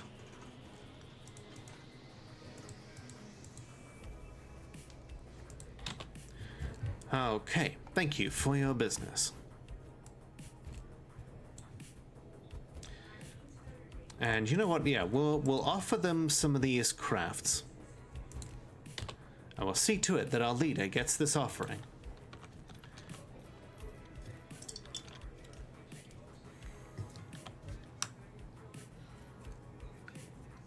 Right? If a kid likes your drawing enough to just eat it, that's a pretty good compliment, you know?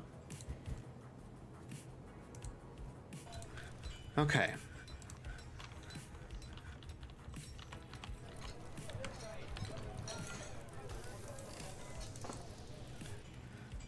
Okay, we've got a pedestal being made here, because I want to put that figurine on display.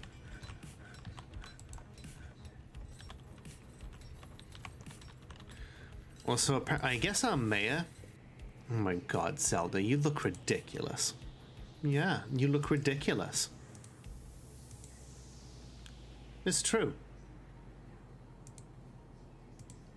Chat, doesn't she look ridiculous?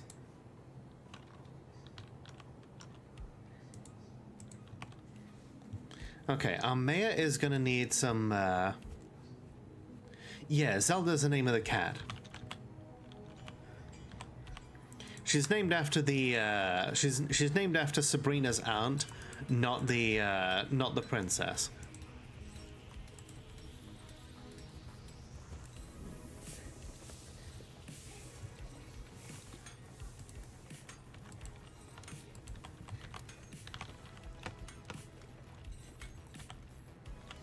Yeah. Chat says you look ridiculous with how sprawled out you are. Okay, okay. So this is going to be the mayor's quarters, because the mayor needs a place to impress people from the fortress. They also need a dining room. Okay, it looks like the steel helmets are all complete.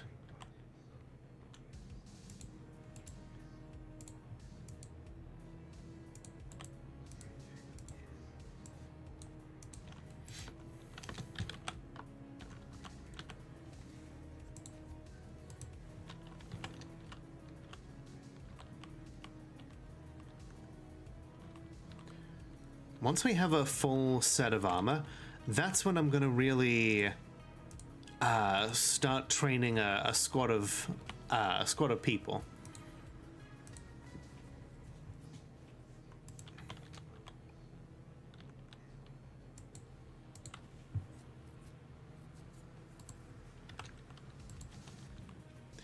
Okay, you know what we need now? We need more bones. We need to start decorating things with bones, grinding up bones to use for fuel and that sort of thing. Couple of these cats just to make sure the population doesn't get too out of hand. Get rid of oh yeah, these elk birds. We definitely don't need the elk birds or the naked mole dogs. I don't want those getting out of hand. And their bones will be very useful. We also should have a bunch of horns that we can use. And like hoofs count as horns for the purposes of decoration. So yeah, we're gonna decorate with things with a shell, with horns, with hooves, all that sort of thing. Oh. Whoop. Looks like Aurelia is hunting once more.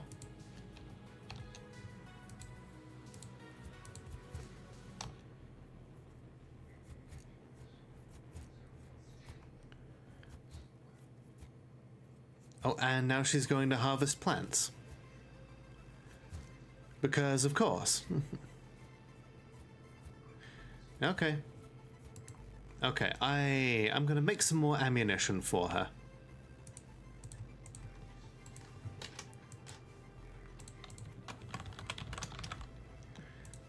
More bolts. We have a Ravenman Spearwoman visiting.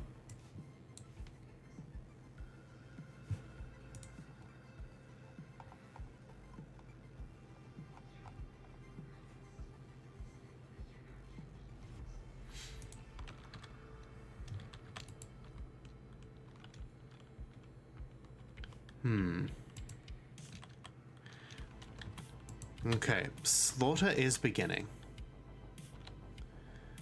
We are getting plenty of antlers from the elk birds, and then the naked mole dogs will be good leather.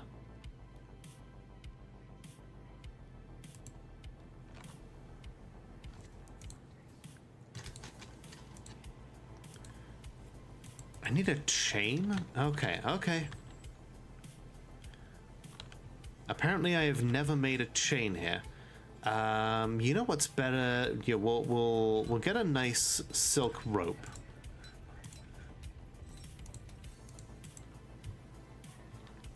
Because I want to make a well for the hospital.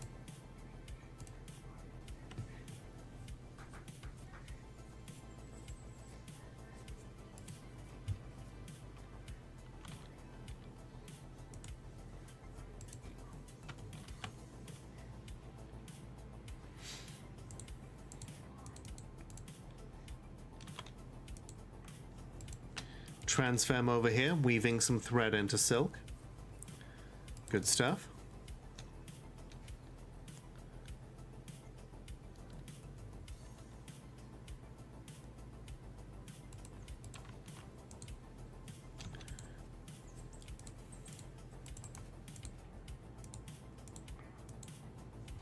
Okay, we're gonna have a nice maple block here. Fancy willow bucket, nice silk rope, some quality mechanisms to let people admire the fancy well. And now we link up this lever with these two floodgates. Is there a transgender mod in this game? That's a good question. I don't know. I've never seen one. You can technically change a dwarf's sex using, probably using DF hack, I'm not sure. Look at this. A lieutenant. and they appear to be a cavefish person. Yeah, it's a blind cavefish person. They're a criminal of the Luxurious Temptation, the Coalition of Horses, and they're a lieutenant of the Luxurious Temptation. The fortress attracted no migrants this season. What does this blind cavefish person want? Apparently she has come to relax and socialize. We will keep an eye on it.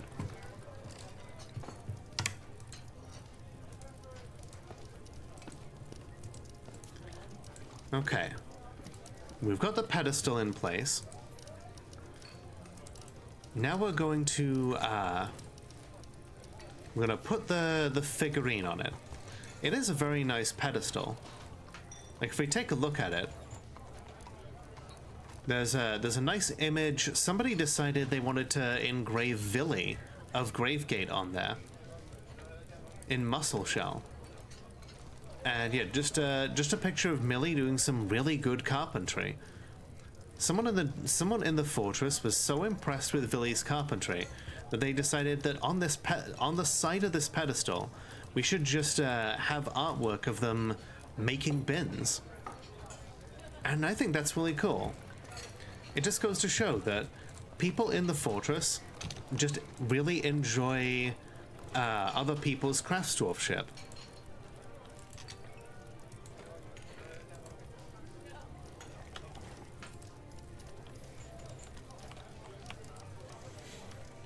We're out of steel already.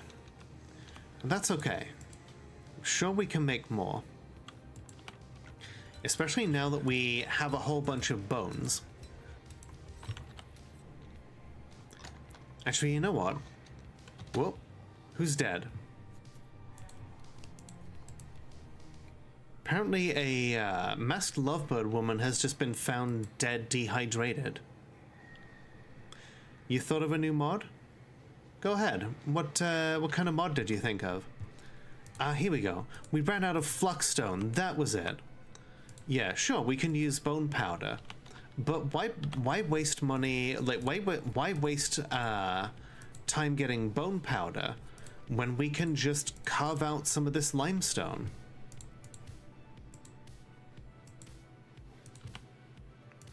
Yeah, I think she got, like, stuck on the wall or something. Alright, yeah, we're just gonna carve out some big deposits of this limestone. Because this is all flux. And flux is good for one thing, and that is making it a steel.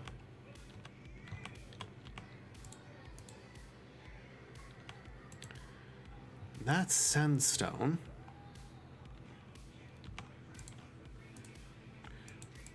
Okay, let's get that carved out. Whoa, whoa, whoa, whoa, whoa. A grizzly bear? We found a grizzly bear outside. A wild grizzly bear, no less. And call it read to you, essentially text to speech. Oh, that would be cool.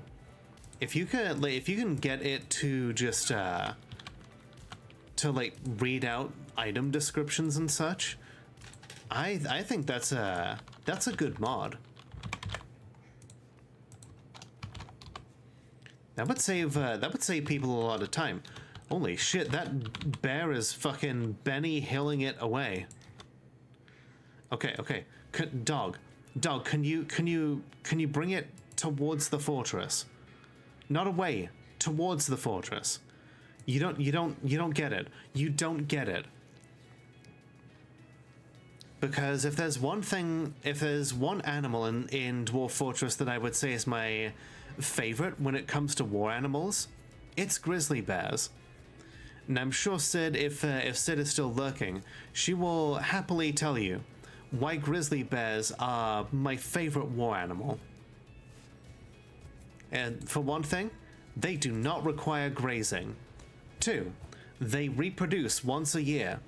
And 3, those children grow up to adulthood in a year. So in a matter of like 1 to 2 years, you can end up with a sizable portion of fairly ferocious war animals.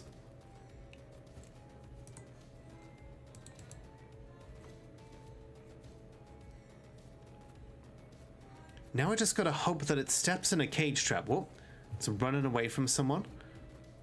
Oh geez. This gem cutter is trying to fight the bear.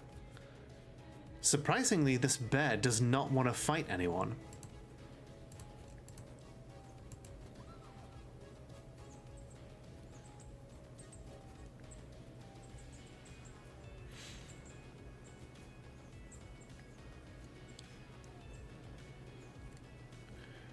If we could have it approach the fortress and step in a cage trap, I think. Oh no, nope. That human X-Man is just like, no, this is my time. Ah, that's such a shame. I was really hoping for that. Oh well. We'll have to put more cage traps out. We'll have to hope that that at some point more animals, especially more grizzly bears, come by.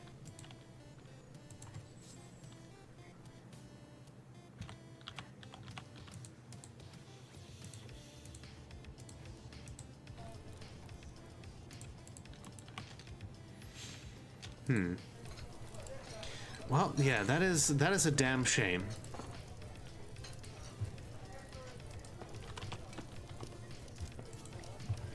Alright, looks like Uzol the Ambitious is currently grinding bones into powder.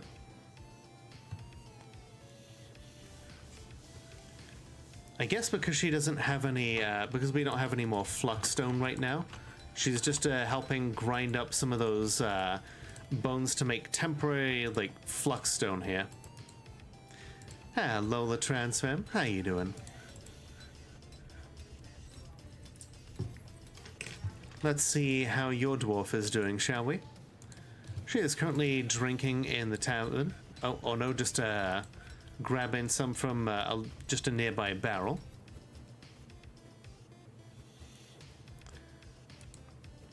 Now she's just hanging out in the Metalsmiths Guild. I really want more people to start socializing here and starting to teach their skills.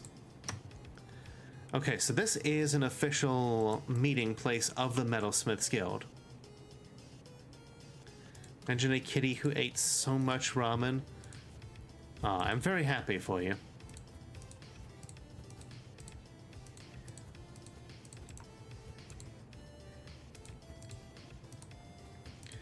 More tables.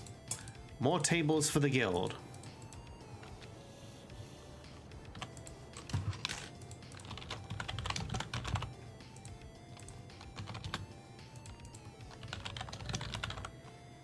Doing good. Love it when skills are taught. Learning yarn stuff tomorrow. I love that for you. Yeah, unfortunately, Uzol, the aspiring necromancer, she was our fortress expedition leader, but she has since been ousted. She has taken over. Yeah, someone else has taken over as mayor.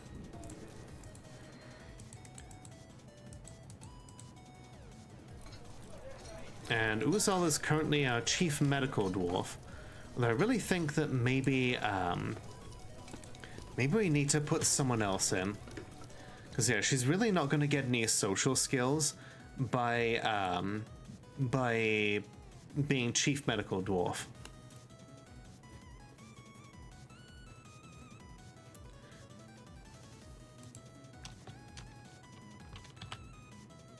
I know, Zelda's just happy to exist here and be soft.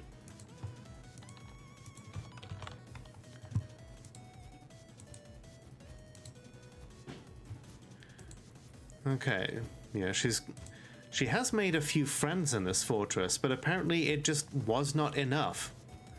Does a messenger gain social skills? A messenger goes out to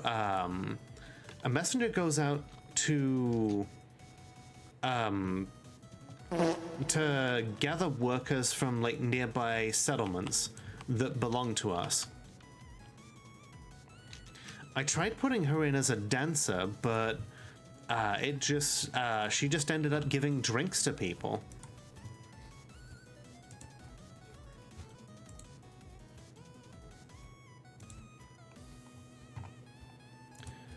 You know what? Yeah, let's take away her other tasks, and she can go and drink, and hopefully associate with people in the tavern. Drink, socialize, hopefully do some music. Yeah, if she socializes with people, that will give everybody a chance to meet her, and if that gives people a chance to meet her, then she can start like listening to, she can start socializing, she can start building up a voter base, you know? So the dwarven women have beards in this mod. I downloaded a mod that let the ladies have beards because that's kind of how I wanted it, you know? Dwarf women should also have beards, as Tolkien intended. If you've read any of the Discworld dwarves, then they will also have they'll also have beards. And one of the cool things about dwarven courtship in the Discworld is that basically the task of like becoming the task of courtship is basically trying to figure out what sex the other person is and seeing if you're okay with that.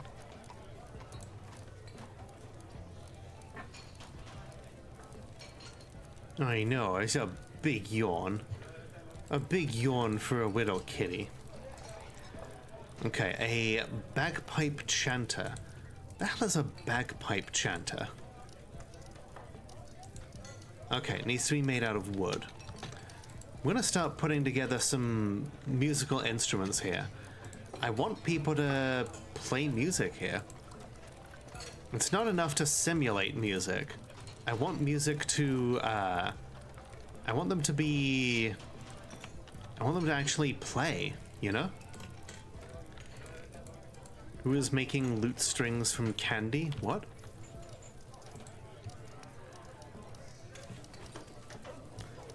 She says, it's a competitive world, and you'd be a fool to think otherwise. You know what? Let's give her the position of trade broker. Because that will give her some... Not only will that give her some social skills, it also means that she gets to meet all of the people who come and go. Oh no. Oh no.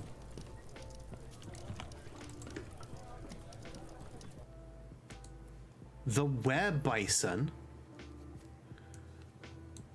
I'm sorry, the were-bison?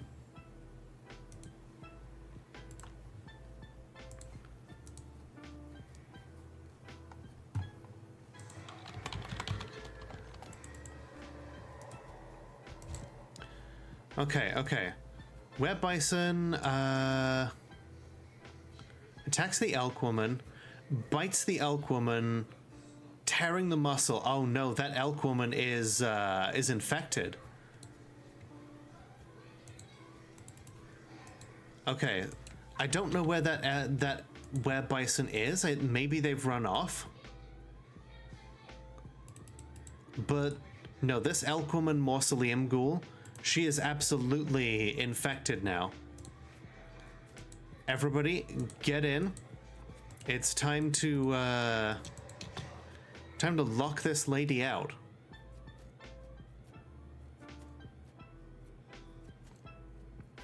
Oh, she's still in combat with the were-bison. We just can't see the were-bison. Oh, okay. Oh, she's injured. She's running.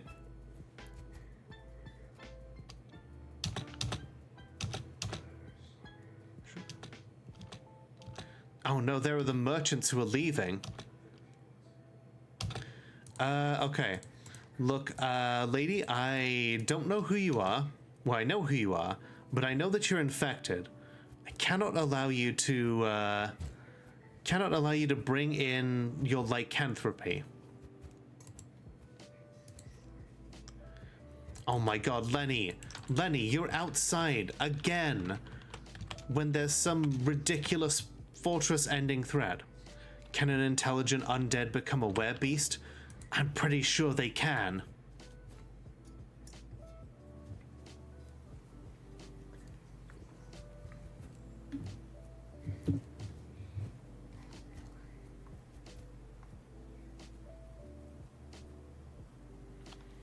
Okay, I feel like the werebison must have left.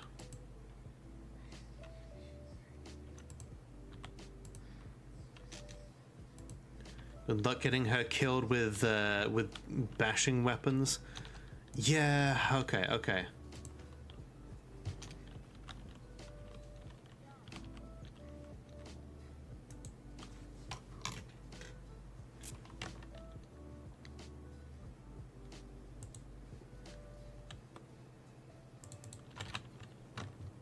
Yoink. Okay, okay. The gods have seen fit to move Lenny back into the fortress. Meanwhile, we're definitely making sure that that this. Gosh, she's been to visit several times now. The werebison was the friends we made along the way.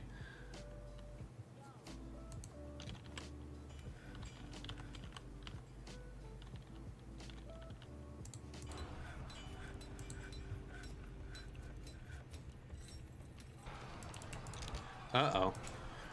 Oh, it's just a Golak. Okay, okay.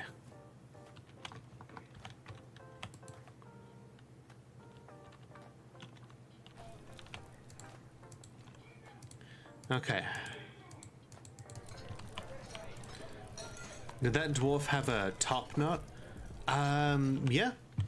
Well, whenever it's a ponytail, I'm pretty sure that it like looks okay, yeah. Medium length hair is tied in a ponytail. Whenever it's done like that, it kind of looks like a top knot. You're right.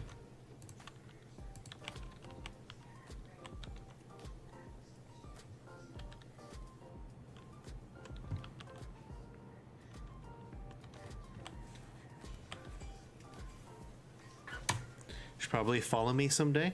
I mean, you are absolutely welcome to follow me. You don't have to, but I appreciate everybody who does. Okay, Villy is brewing up some drinks. Thank you for patronizing the cocktail lounge. Enjoy your stay. Oh, Chris, thank you very much for the follow. I should throw a flaming bottle of love through the windows of your heart. Thank you for being follower number 1507. Click or redeem? Yes. Thank you for the delicious egg. Alright, what is our mayor doing? The mayor wants us to make spears.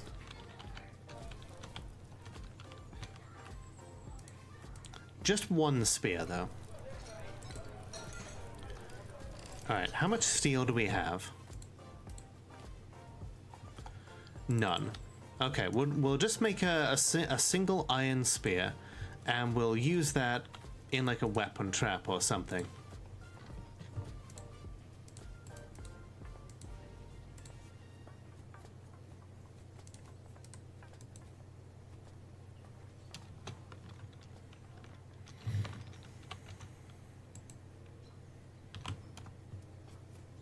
Alright, looks like the game is saving, so we are going over into autumn.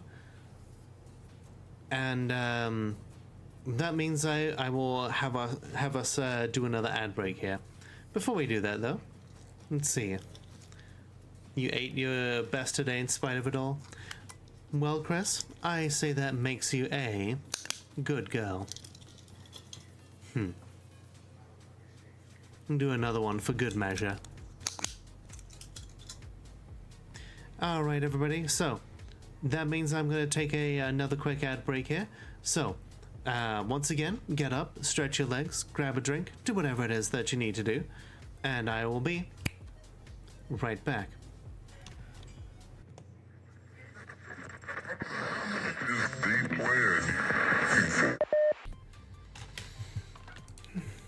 Oh my goodness. The dead walk. Hide while you still can. Everybody, get in the burrow. We still don't have a military that is capable of taking anything on. So, let's see.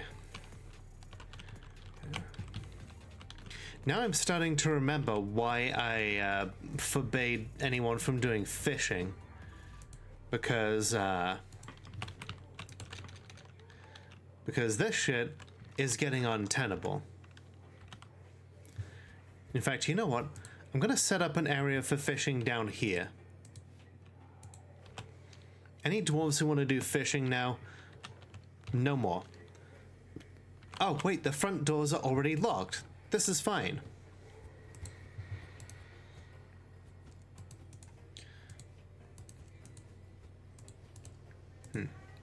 Hello, Lakairop. How you doing?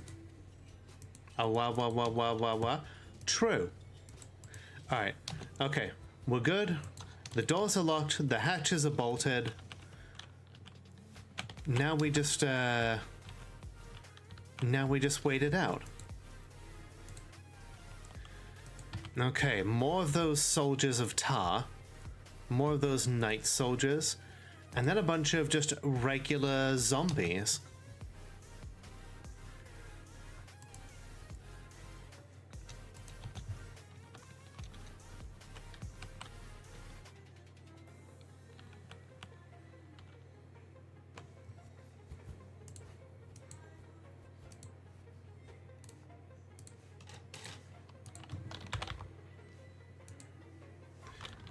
Well, you know, you took a nap after work, which was 4 hours? Oh, jeez. Okay. You know what might happen here? This mausoleum ghoul, once it's a full moon, she's gonna turn into a were-bison. And those undead might be in for a nasty surprise.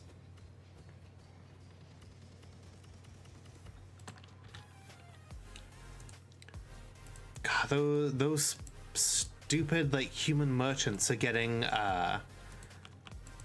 tangled up. Well, looks like they're gonna join battle with the undead. It's a good thing their merchants have some caravan guards. Okay, they are battering down those undead. That's good for us.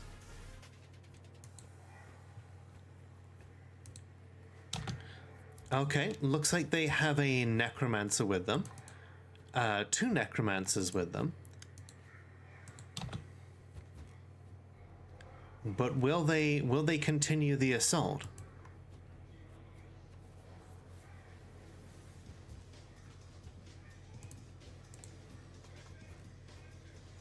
Okay, we just need to make enough steel for the breastplates. And then we'll be ready. Well, for a given value of ready. We're gonna add in a little more. Let's see, steel mail shirt and steel leggings. We're also gonna have some silk cloaks, and that will be an extra layer for them.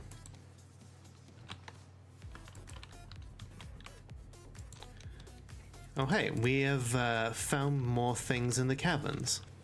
Nice. Yeah, there's a ton of magnetite down here.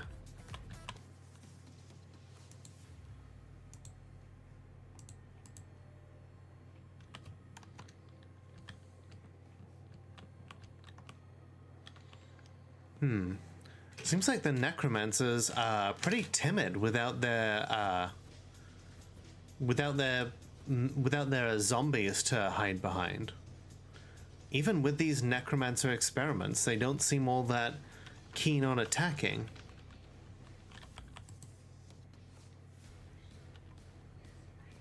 You know what? That's fine. We have everything that we need down here. We have food, we have farms, we have booze, we have industry.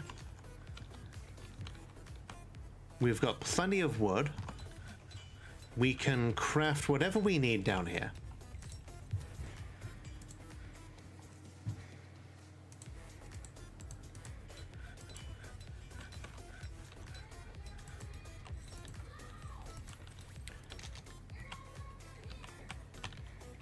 Okay, it looks like it's a full moon. Huh. Okay. The elk woman hasn't transformed. Maybe she wasn't cursed after all. Oh, yep, there goes the full moon. Huh. Okay, maybe she's fine. I wonder if that's a change from previous updates.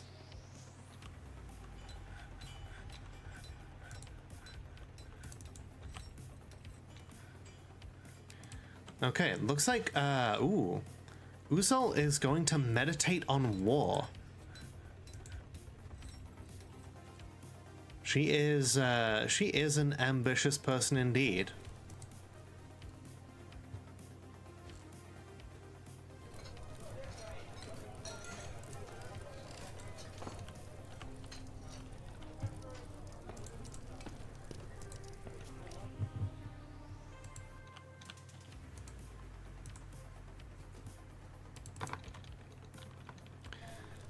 Okay, so with all of that done, we've got everything set in place to forge the rest of the steel armor. We've got more pig iron being made, and we will make more steel.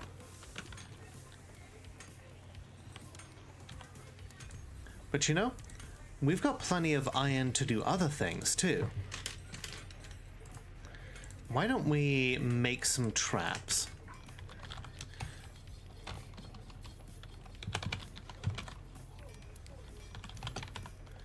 We'll make some large serrated iron discs. Those will be good for cutting up the enemy into little pieces. And once our own fortress has enough necromancers, perhaps then we'll get the ability to, make use of those like cut up pieces and turn them into zombies of our own. Okay, seems like Aurelia is once again going hunting and doesn't really seem to be doing a whole lot for her. She's gone hunting for like numerous things now, but it just is not building up her ambusher skill. Okay, so let's see. What do we have that is part of our weaponsmiths? No, only selected people do this. I want this this core of people to be the sole ones that do the weaponsmithing. It's important to me that we get specific people that level up in the use of smithing. Because if we don't, then just anybody can come in and make any old objects, and that's not a good way to create the very best stuff. It's a great way of getting quantity, but you won't get quality like that.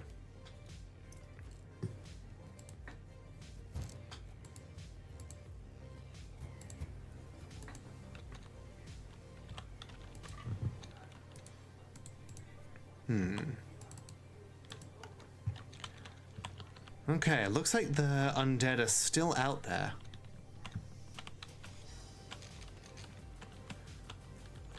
This may end up being a protracted siege.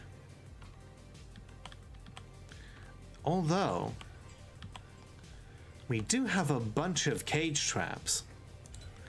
If we activate the burrow, we could just unlock the doors and see what happens if we let them in. We have a couple of cave dragons. Okay, we'll give it a try. We'll see what happens once they realize that we can let them in. God, their soldiers are flying in real fast.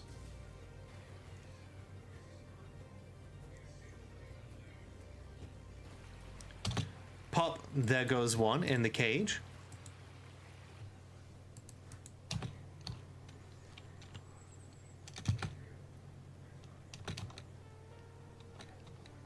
Bam, there goes another in the cage. Oh, that necromancer is, oh, that's not one of the invading ones. Okay. It's done. The siege is lifted. Cool. We just trapped those necromancer experiments.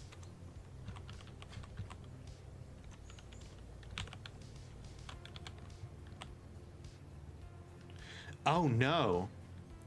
That's a grizzly bear zombie. Or a grizzly bear partial skeleton. Okay, and now that's caught in a cage trap. Okay, good. A grizz zombie, right?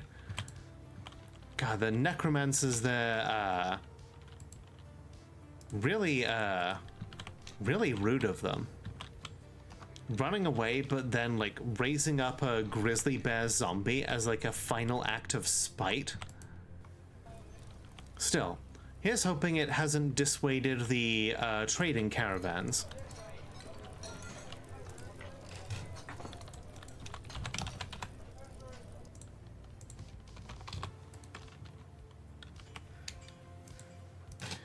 Now that we've got plenty of bones, let's get decorating.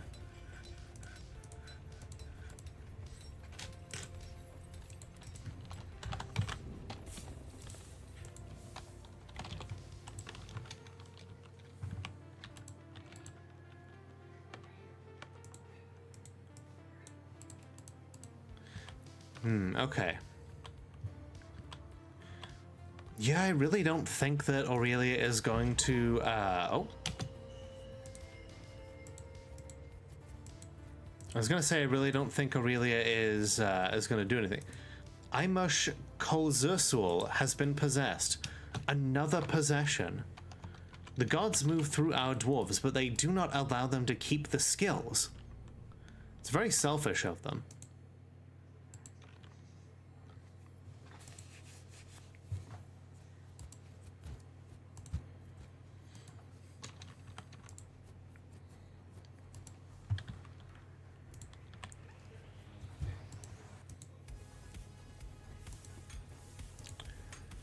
Okay, Zaneg here is making a large serrated iron disc. She has become an adequate weaponsmith. Adequate is good, but it could be better. It could be so much better.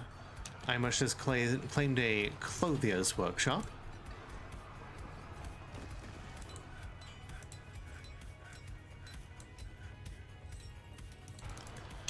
Looks like we're fighting another elk bird. Oh. Okay, no, that's... I saw elk bird corpse, and I was very worried for a moment. I thought that was like a zombie elk bird, but no.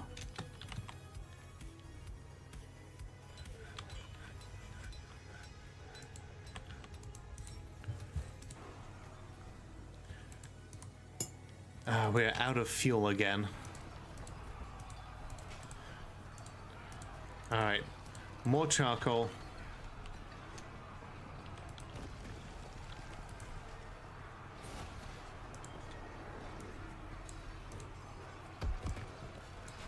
Okay, it looks like another elk bird dead.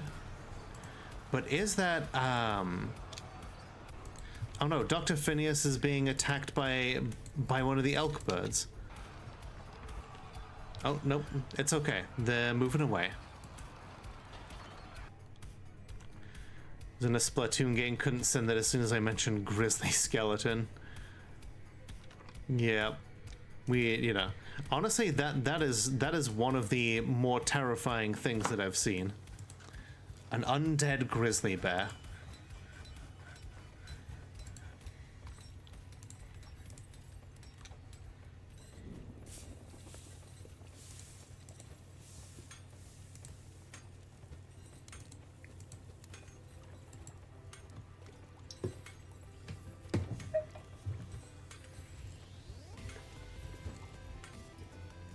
But yeah, Kyrop, if you had I hope you at least had a refreshing nap, you know. Hope that it was worth the rest.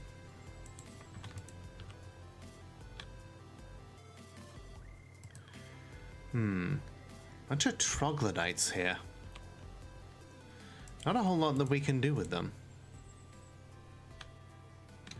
Let's see. Imish keeps muttering. Esistagash.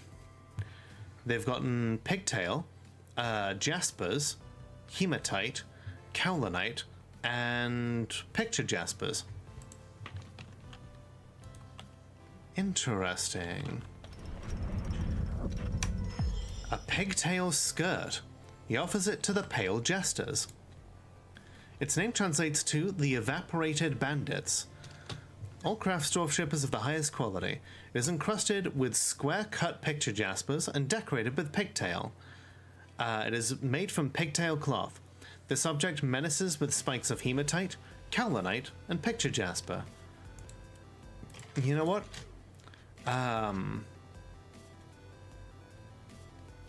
Let's make it part of the trade broker outfit.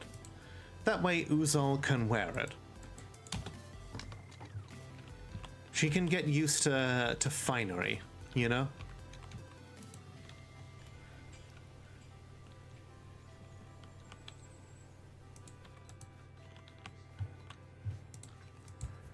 Let's see.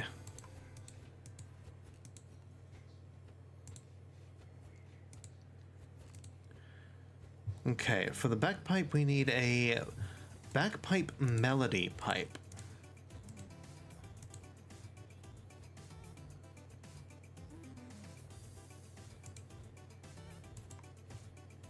One day we'll have enough of all these different instrument pieces to get ourselves like an actual instrument from all this.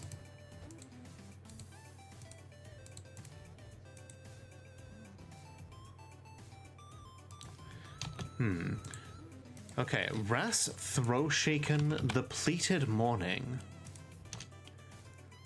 You know, a human with that many titles has got to have some sort of, okay, they've got a notable history of killing a lot of notable things.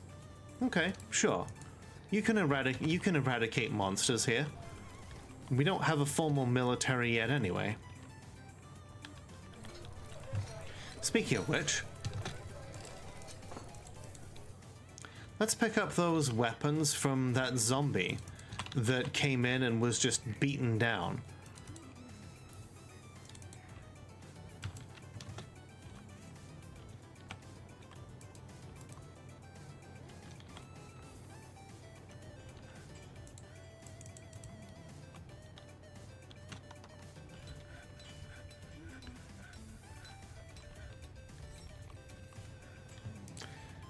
Okay.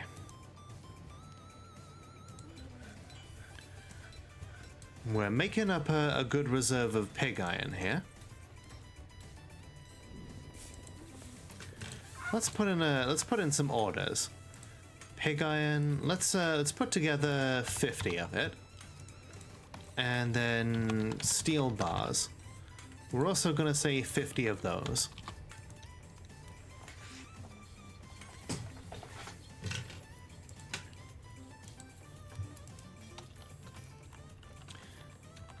Oh man, one of those damn dwarves got themselves killed, and now they're just haunting the fortress.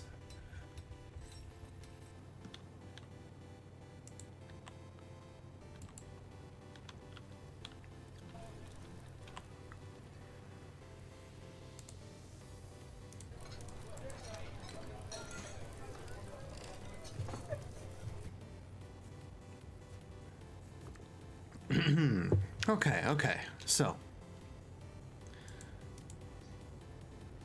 we have got a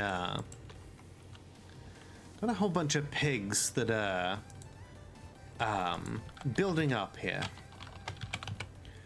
Let's slaughter a couple of them so we don't get too many.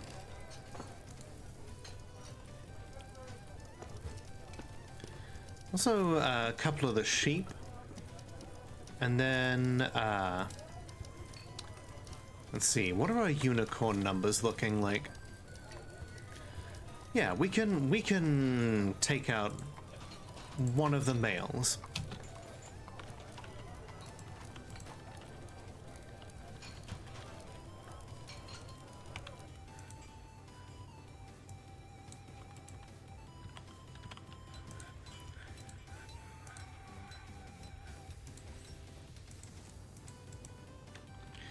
Okay, cool.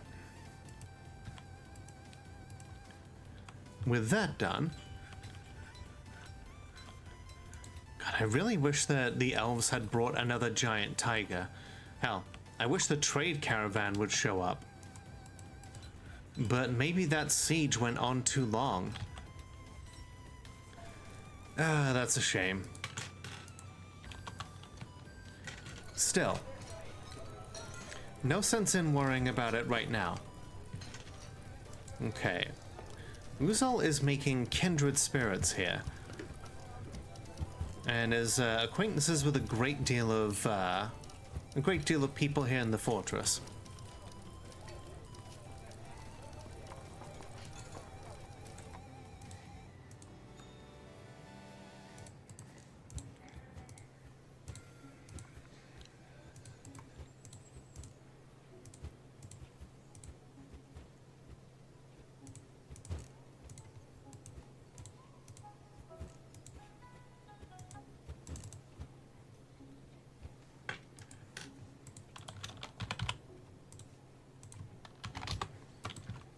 I think once winter comes around, maybe we'll just gather everybody in here for a party so that she can get to know people.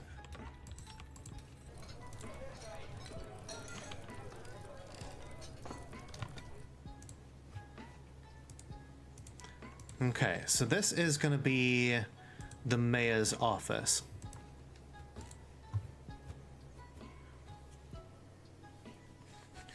Now he needs a dining room.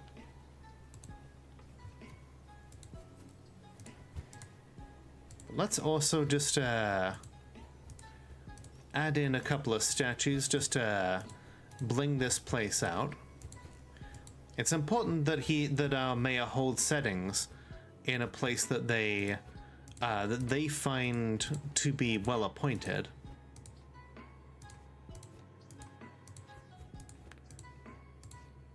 Because otherwise they will feel embarrassed.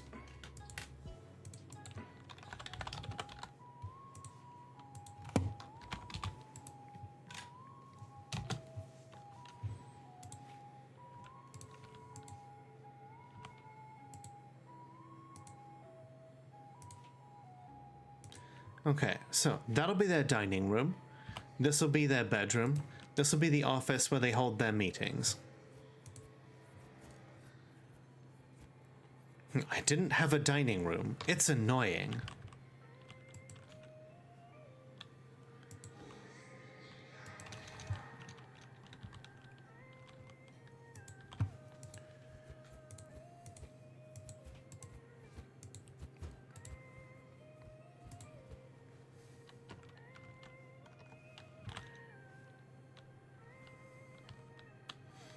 Question is, what do we do with these necromancer experiments? Hello, Richibus. How you doing? It's good to see you.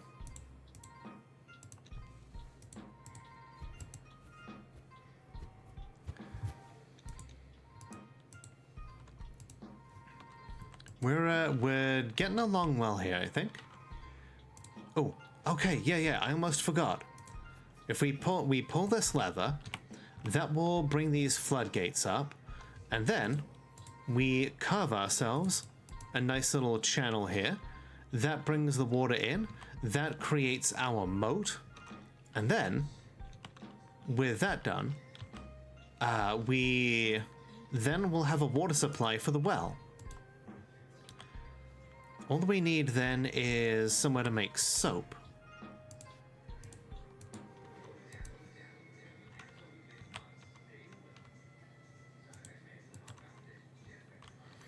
You doing well? I am very glad to hear it.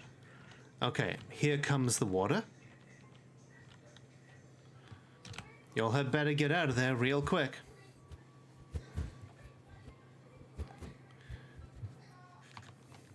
Now, the water won't stop things like the undead, but at the very least it'll slow them down.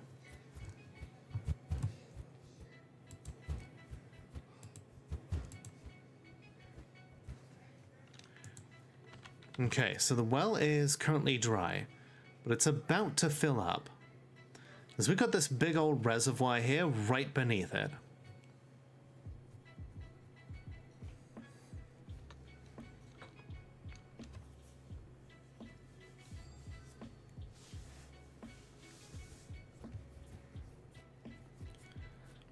Okay, it keeps flashing between dry and operational. Although, almost. Okay, cool. The well is operational, for the most part. Alright, so now we can clean wounds with fresh water at least, even if we don't currently have soap. Alright, so for that we need an ashery. And then we will need a soap makers.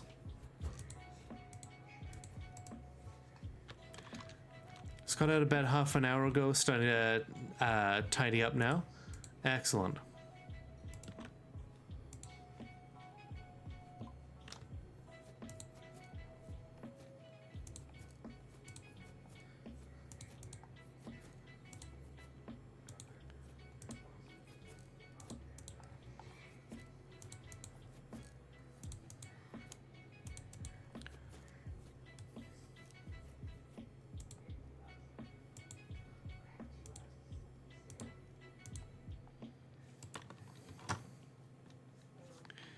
Okay,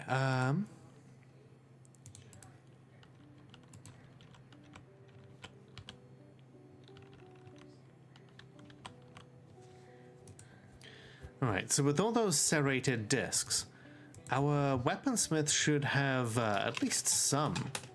Oh hey, we've got a new weaponsmith who's talented. Alright, we're also going to do some spiked iron balls.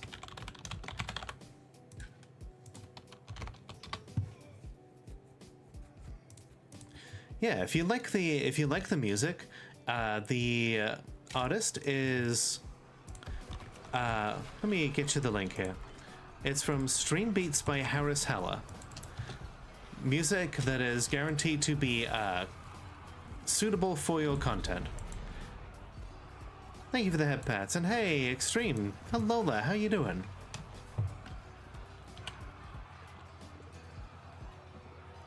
Looks like our dogs are fighting with some naked mole dogs down here. And getting unruly.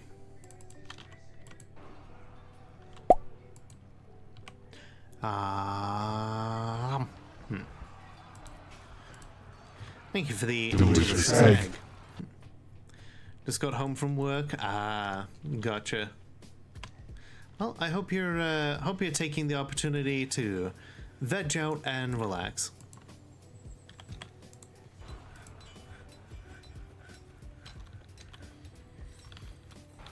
Oh no. the fortress is kind of flooding. What do you mean needs accessible mechanisms? Oh, that's not good. Why is that coming up through the well? Oh, shit. Water at this location. No shit.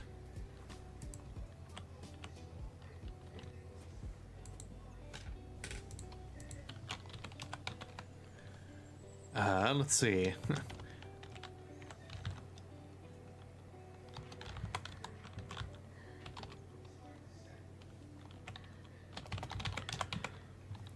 Let's see. Lever, hang on.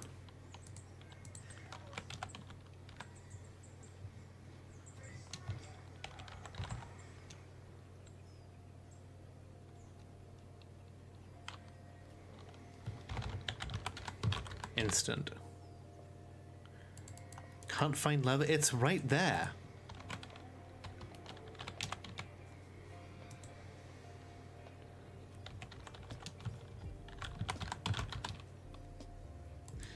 Okay, yeah. Close the floodgates. It is vital that the flow of water stop. I guess there's just too much water there. Okay. You know what? It's not the end of the world. Sure, things are gonna get a bit messy with the water coming in, but you know, people were already, you know, kind of dirty to begin with. We're not. It's not gonna be too bad.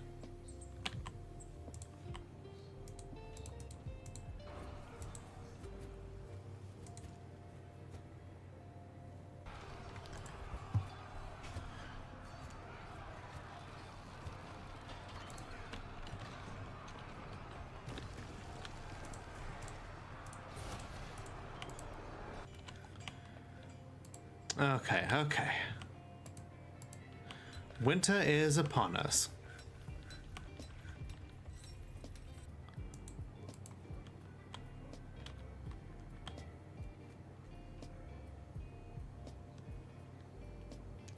I guess we need to have some more, I guess we need to have some, something that stops the...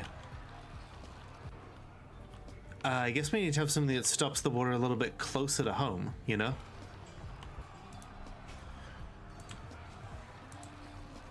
And everybody is busy, like, fighting these naked mole dogs. And we're getting them butchered up here. Should probably expand the pantry here then, because a lot of our food just keeps going rotten.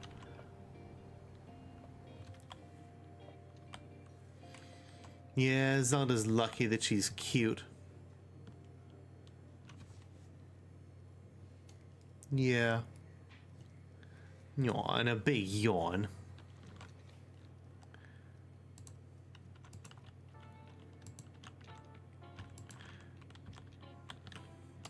Dangerous terrain. Yeah, the hospital is kind of dangerous terrain right now.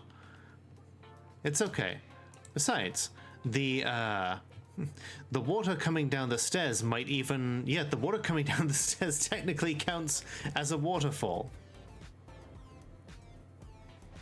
So, you know, we're, you know, it's just an impromptu waterfall. It's fine. Favorite flavor of water? Good question. Oh yeah, strawberry, raspberry, those are good flavors. I'm trying to think, yeah, I don't think what's good specifically just like as water though.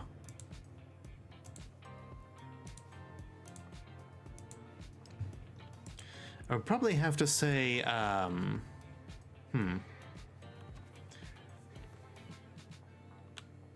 probably have to say like peach is a good flavor. Pineapple, that's good too. Let's see. Okay, we need some lye, and then once we have lye, we can take the tallow that we have lying around, We can make that into soap. A snowstorm has come. Okay, it looks like parts of the river have frozen. That actually works in helping to stop the flood.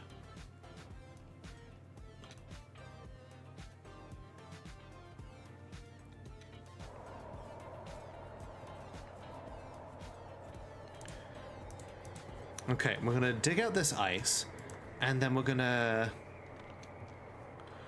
put in some floodgates there, I think.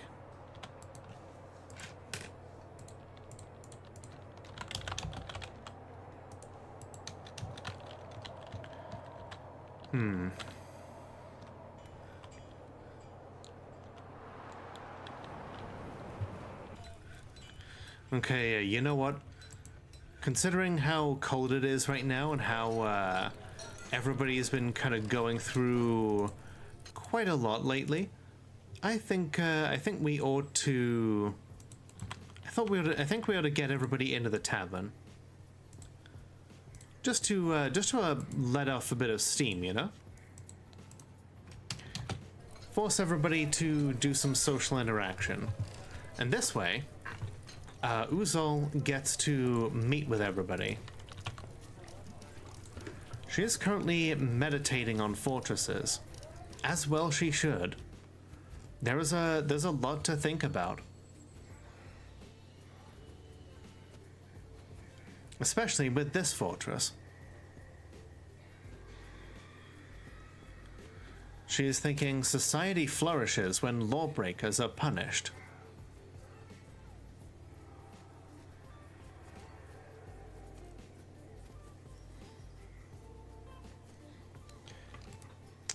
The fortress attracted no migrants.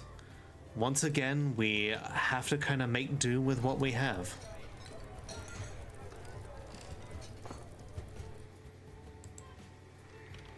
Oh, whoa. It's a raid. Caitlin Kitty, thank you so much for raiding. Hey, for those of you who don't know me, my name is Lola, the world's only Molotov cocktail VTuber. I checked, and tonight we are doing Dwarf Fortress as is our tradition. How you doing tonight, Caitlin? We'll be streaming.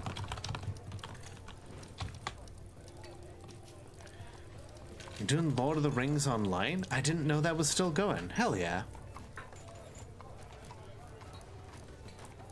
What did you get up to? The fortress is going well. We've seen off a couple of necromancer attacks, which has only furthered our resolve to become a necromancer ourselves. Right now, we've been putting together the arms and the armor necessary to furnish our own squad. But we're taking a little bit of a break from all of that nastiness in order to chill out in the tavern and to give people time to just listen to some stories through the winter. We've got people listening to stories. We've got people. Oh, looks like one of our weaponsmiths is leading a demonstration on weaponsmithing. Especially it's going to be going by the time the copyright expires. Do they have new content that they make for it? That's really cool if they do.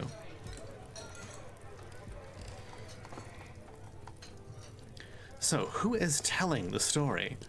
Dr. Phineas is telling a story. Oh, and now they're done. Now they're listening to poetry.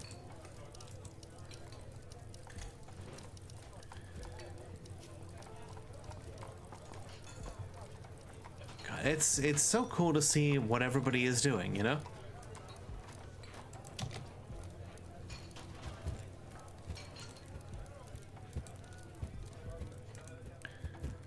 Feels fondness talking with an acquaintance. Yeah, we're also talking about flavored waters. Does anybody have a anyone have a favorite flavored water then? Okay, Uzol says people should listen to what I have to say. I agree. Okay, looks like there's no food currently in that stockpile. All right, we'll pause the burrow, and then people can go and grab food.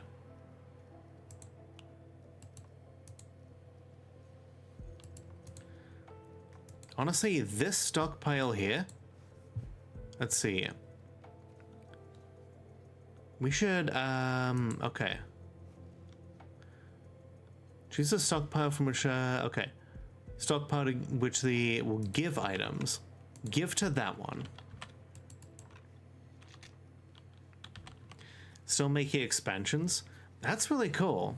Then again, there is so much within the Lord of the Rings franchise to offer people.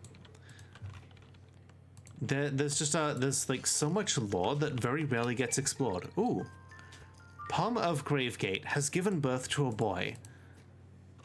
It's I don't think we've had that many births in the fortress.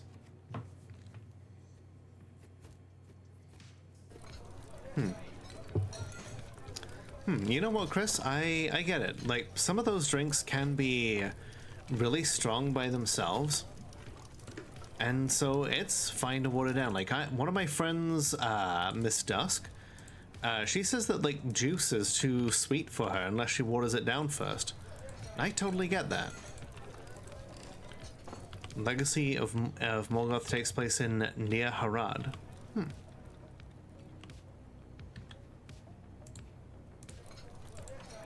That's where the Mumaks come from. Like the big old like Oliphant type creatures.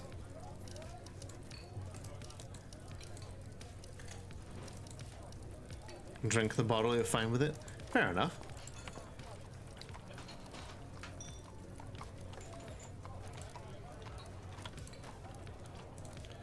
More pink tourmaline. Excellent. Gotta get some of those gems.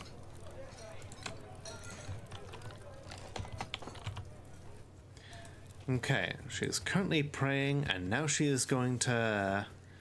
Okay, cool. We've got a lot of people here that,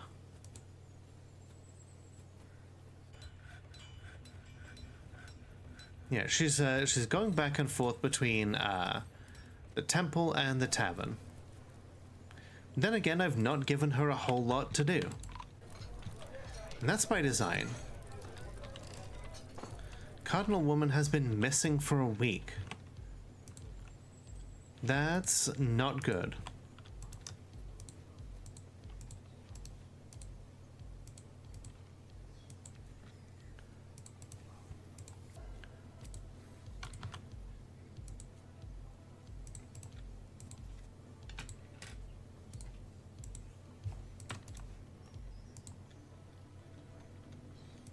Gotcha. Okay. Yeah, that makes sense, Chris. Just, you know, keeping the flavor going.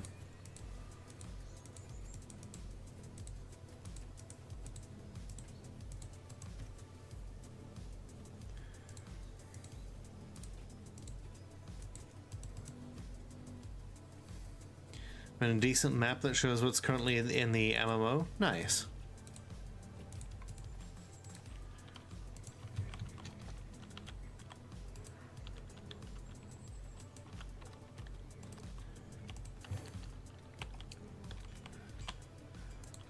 Yeah, I am really glad that they can keep up the content. 'Cause, yeah, it's especially with the Rings of Power.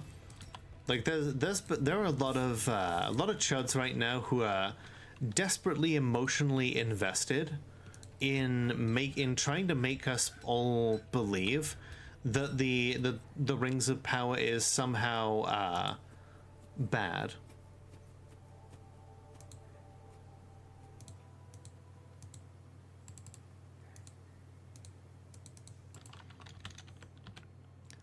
A lot of them, like, not even familiar with the source material that they're complaining about.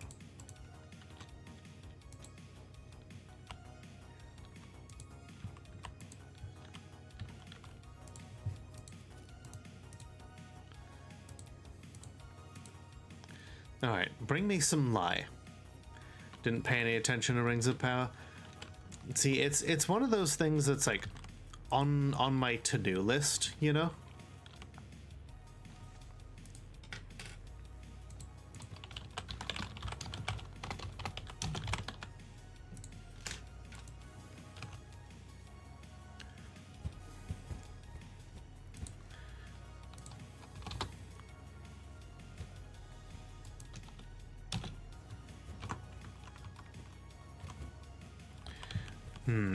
Okay.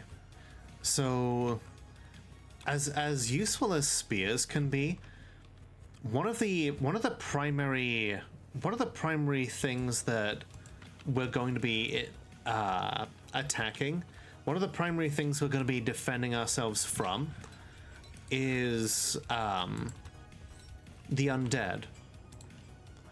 So, if there's going to be anything that we're going to be making, we've got to make ourselves some warhammers.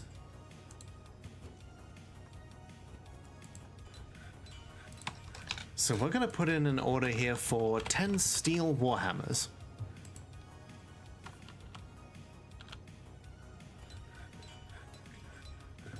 It has major contradictions to the canon but can't speak for the show's quality. Yeah, I honestly would have to, I'd have to see more of it myself before saying anything.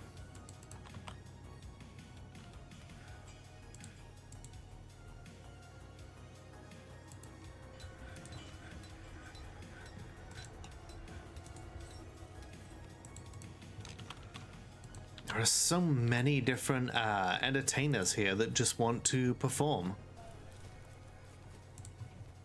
It's kind of inspiring.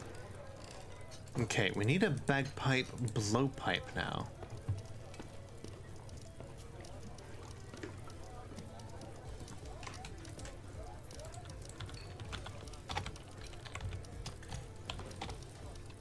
Ah, here we go.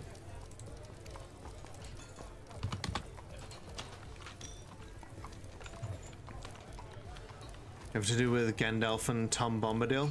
How so?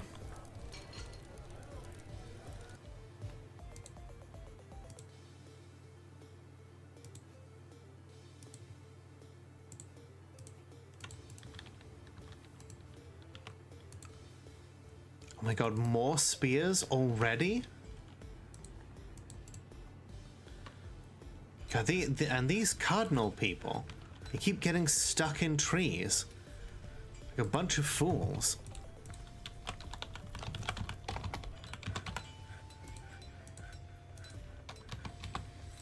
Don't really know much about Lord of the Rings. Yeah, like it's one of those things that it's one of the things that you watch as a kid, but like, I don't know, like I would have to go back and I would have to see more of it, you know?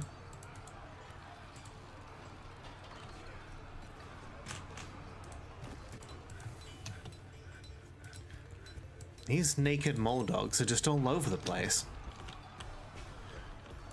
They don't seem to be making too much of a fuss for our dwarves. Just more of a nuisance than anything.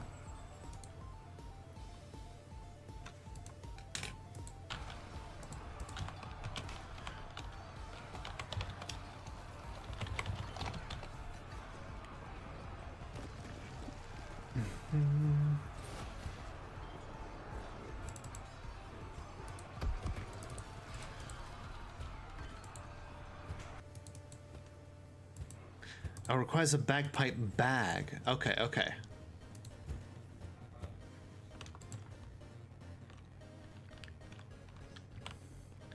Yeah, the big problem with it is just it's such a massive time investment, you know? Because it's what, like, depending on like the edition that you watch, like 10 hours or something like that.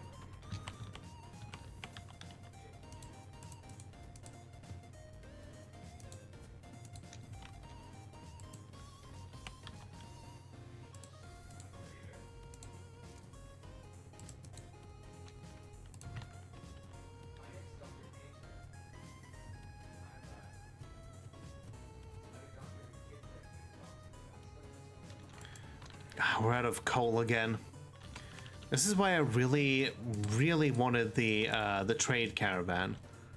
Because I would have loved if they could have brought more refined coal.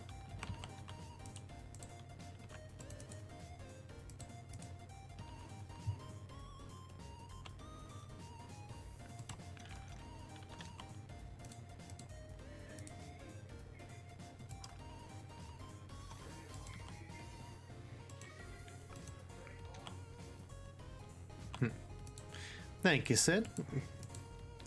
You doing okay? Let's see. Okay. So, we're finally starting to make some of the steel warhammers. So now I'm going to put together a team. Alright, so Aurelia is going to be the leader as the militia commander. Let's start looking for melee effectiveness.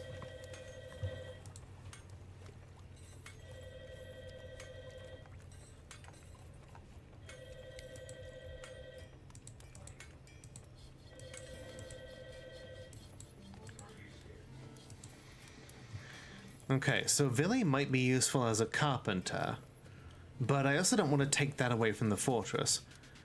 This carpenter here, they could be of use. But then, let's see, do we have any peasants that we don't need? No? Okay. What about ambusher? Okay, this ranger here, this Pom also is a ranger. Yeah, those are people that I want. Sure, it's useful to have some strong dwarves in the fortress to be part of the military, but also, these dwarves are gonna be going in and stealing books. At least, that's the hope. So as a result, I really want people who can snoop around undetected, you know?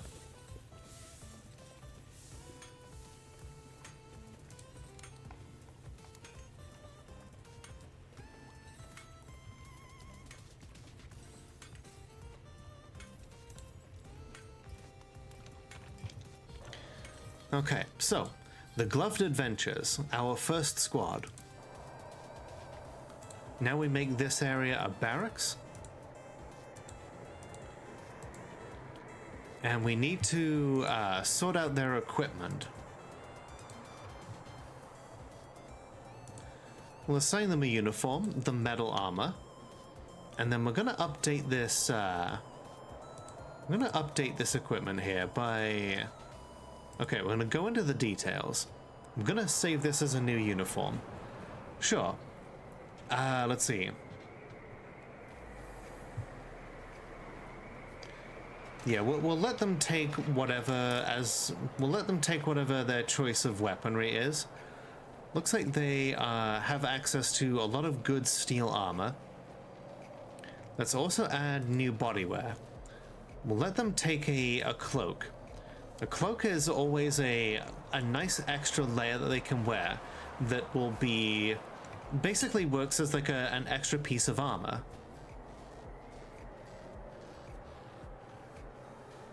So then we'll confirm this, and we'll call them the book thieves. Confirm and save uniform. So now we assign them the book thieves uniform, and they will all go to equip themselves. And now we get them constantly training. Yes, the windy sounds that you're hearing are from the game. It's based on the environment and the fact that we are currently experiencing a snowstorm.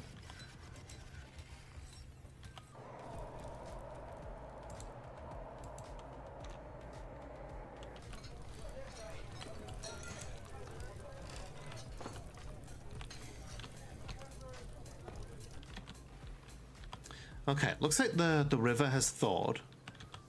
So that's good.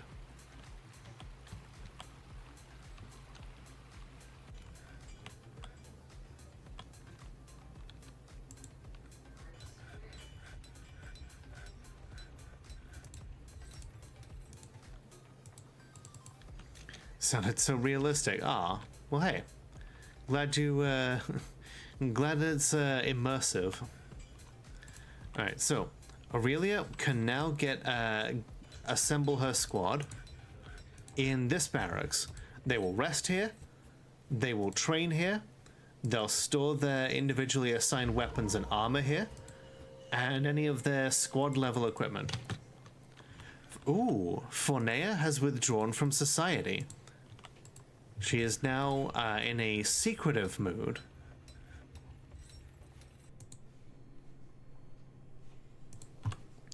And as a jeweler, primarily, yep, she is going to be making a perfect gem of some sort.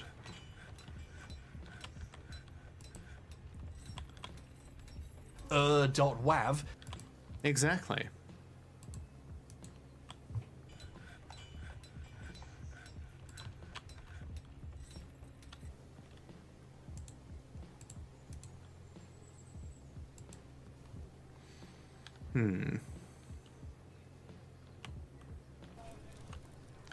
You know what we could use? Now that the squad is getting together to learn how to beat the living hell out of things. Oh, you know what? Aurelia could definitely use a different type of weapon. Have we made all this okay. Yeah, we're gonna update the uniform here. I'm gonna say new weapon, and we're gonna say steel warhammers.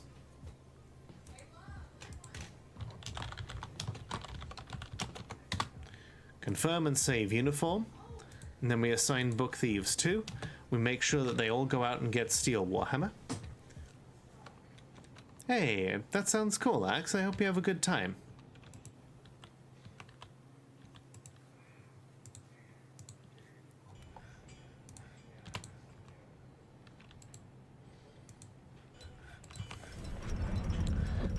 Ooh. Fornea of GraveGate has created Gatizkulin, a pink tourmaline coffer. She offers it to the pale jesters.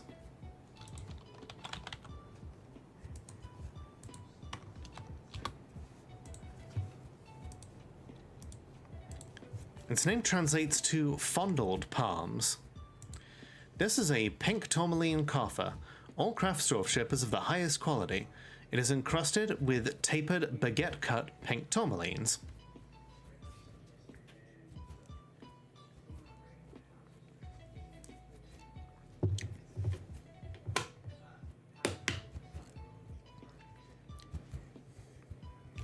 So yeah, we're gonna get everybody steel warhammers, because we don't have access to silver right now, so steel is the best that we can get.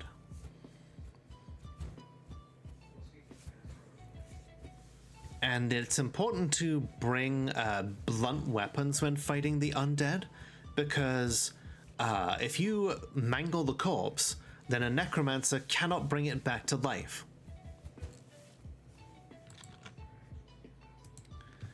Okay. Looks like they're doing individual combat drills and teaching people how to dodge. This is what we needed. Last time you went to a gay club was the day you saw the first Sonic movie in cinema. Was that was there some overlap there?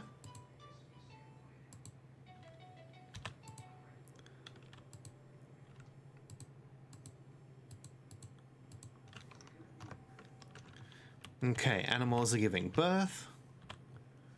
That's fantastic.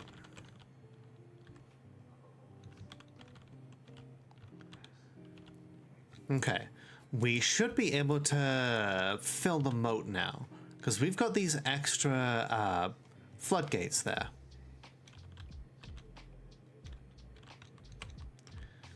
Okay, cool.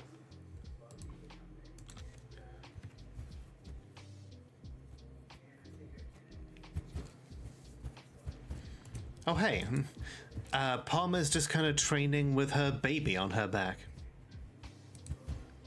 Zan Lumashmuth cat, the dwarven baby. Bamma.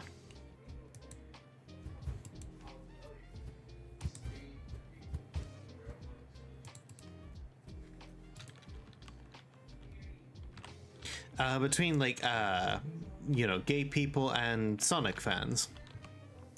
Just like curious. Because yeah, the queer community, you know, and Sonic fans, you know, there's a good bit of overlap there, I think. Oh, good. Finally. We've got all the pieces needed to assemble the bagpipes.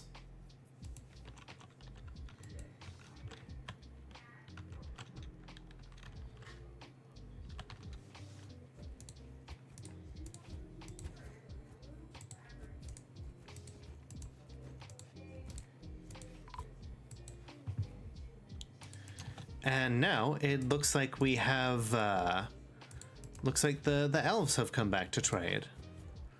Let's hope that this year they have, let's hope that this year they've brought something that is, you know, a little more worth our time.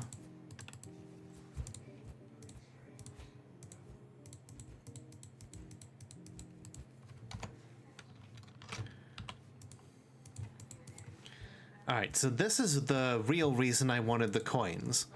It's because I know that I can trade the coins with the elves without having to worry about offending their delicate sensibilities.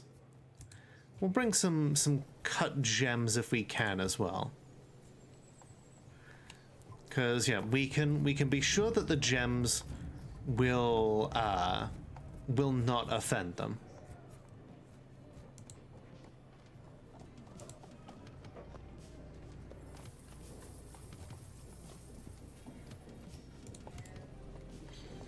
Alright, so this is Uzol's first year as trade broker. So let's get her over here. Hopefully she can level up some social skills without having to worry too much about offending the elves. Oh good, they did not drown coming through the river. Gonna order McDonald's and they open in, say, 20 minutes. I didn't realize they ever closed. Well, hey. Sounds good.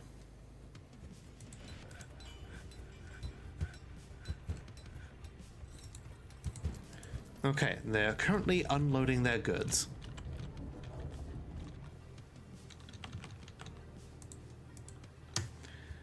Again, a whole bunch of nuts that we don't need.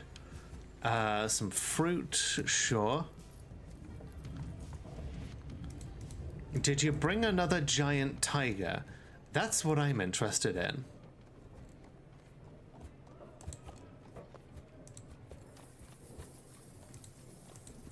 Like, sure, all the fruit and stuff, that's fine.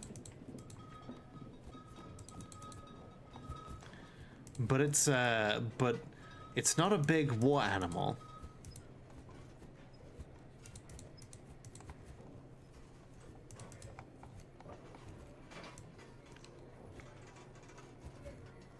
You have once again disappointed me.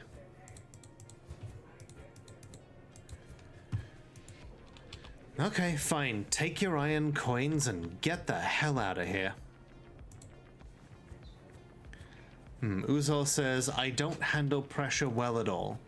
Actually, you know what? No, we should make a couple more trades so that Uzol can get used to exchanging for goods and services. Some more fruit. Take some more coins. Some olives. Take some more coins. More olives. Take some more coins. Some coffee, cherries and apricots, citrons. Some more coins.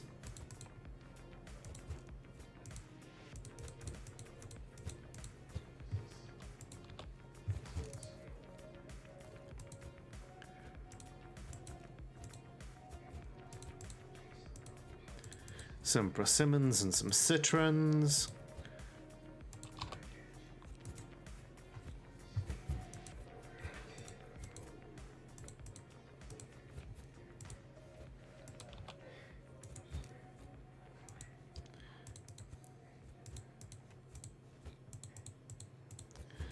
And then just the last of those iron coins.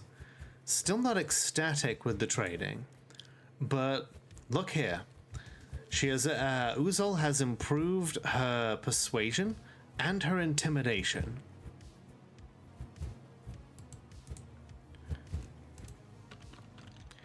Maybe we should, what are our iron stocks like? Non-existent. We have just blown all the way through our iron supplies. Smelt some more hematite. Let's get some more iron in here.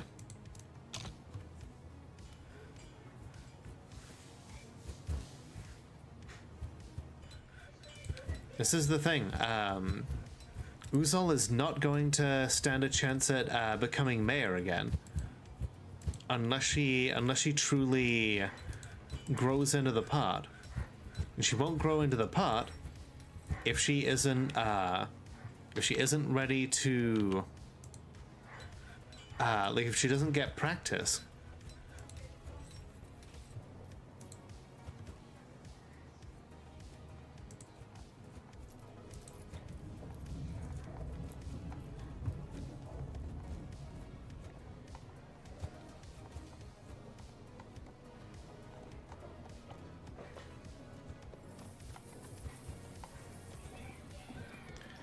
Okay, so she's got a couple of gems there.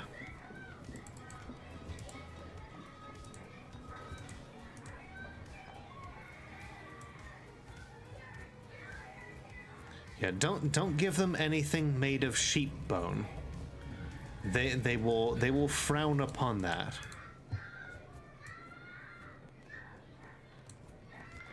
Okay, there's a whole bunch of like crappy conglomerate jewelry here.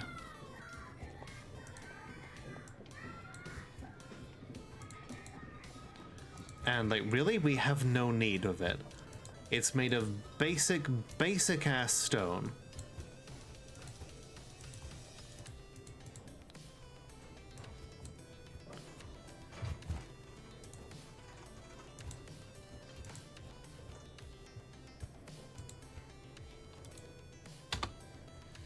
Okay, Awiri seems very happy about the trading. Good.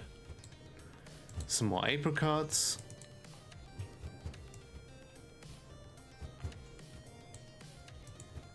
For some pink tourmalines. Very happy with the trading. Yeah, this is yeah, Uzol may not necessarily have seen this as an illustrious position to begin with, but I think she recognizes that the more she... God damn it. I see your low race still revels in death. That poor, gentle creature must have accidentally offered something that was, that had, like, stuff on it that we, oh, well, we're just gonna seize it all. Take it all back, everybody. Well, it seems like we've just found our first target.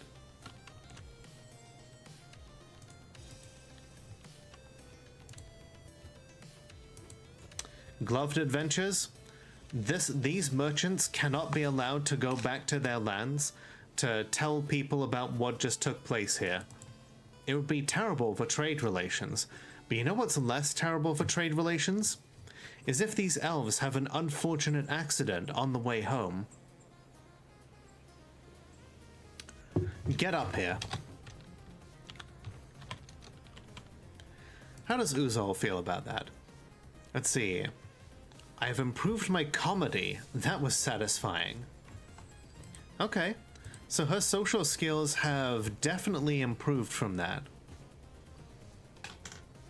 Even if she didn't necessarily get everything that she wanted to out of that, she definitely improved somewhat.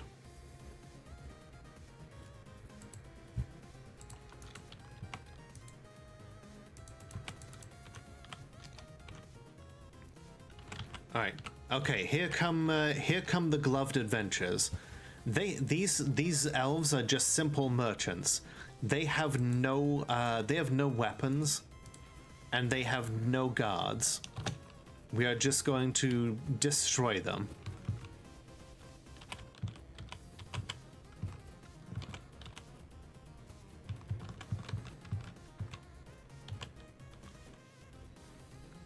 Please don't escape before we have the chance to silence you. Ah, damn it, they made it out. That's okay. I guess it was inevitable that that this happened. Besides, 'tis the good dwarvenly thing to be at war with the elves. And in the end, if Uzol ends up having to bring back elf corpses, I'm sure those will be just as good, you know? Who is Zusp Gas Uguzbu? A representative, yes, but a representative of what? They look like a goblin. Their description seems to suggest goblin. The Occult Band of Diamond. The Councils of Uttering. Who are the Councils of Uttering? Are they from a place that's nearby?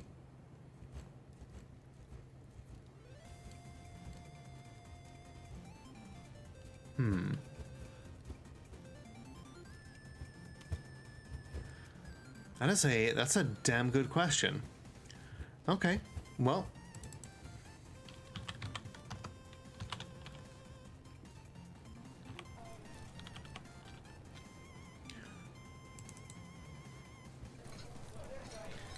Wait, why is this person dead?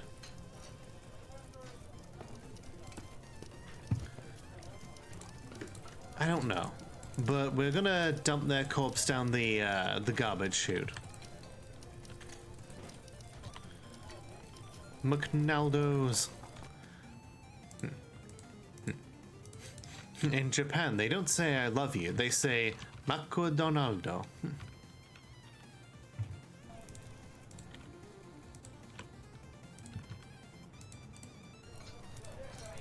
And that's beautiful. Alright, okay. The mayor wants us to make more spears. You know, this isn't a bad mayor to have. Someone that has a preference for spears. I mean, it could be a hell of a lot worse. Because spears are just a really good weapon.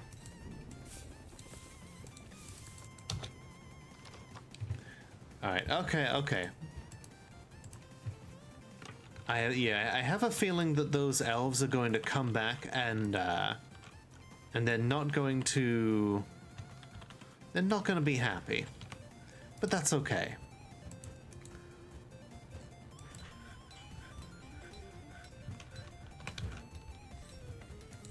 Alright, get back to training, gloved adventures. Once you're sufficiently tough, once you're sufficiently... Oh look! Her ambushing has gone up after all. Maybe we do have a chance of stealing. Holy shit, it's almost midnight. Alright. Thank you for watching, comrades. It was so much fun to play Dwarf Fortress again. Whilst we stumbled around with Uzol a fair bit, I've been looking into how to get her social skills leveled up in the future, so this Friday, we are really gonna hunker down and make sure that she starts rising to the top. Be sure to like, comment, subscribe, do all of those cool things, and remember that the world is only as dark as we allow it to be. So light it up.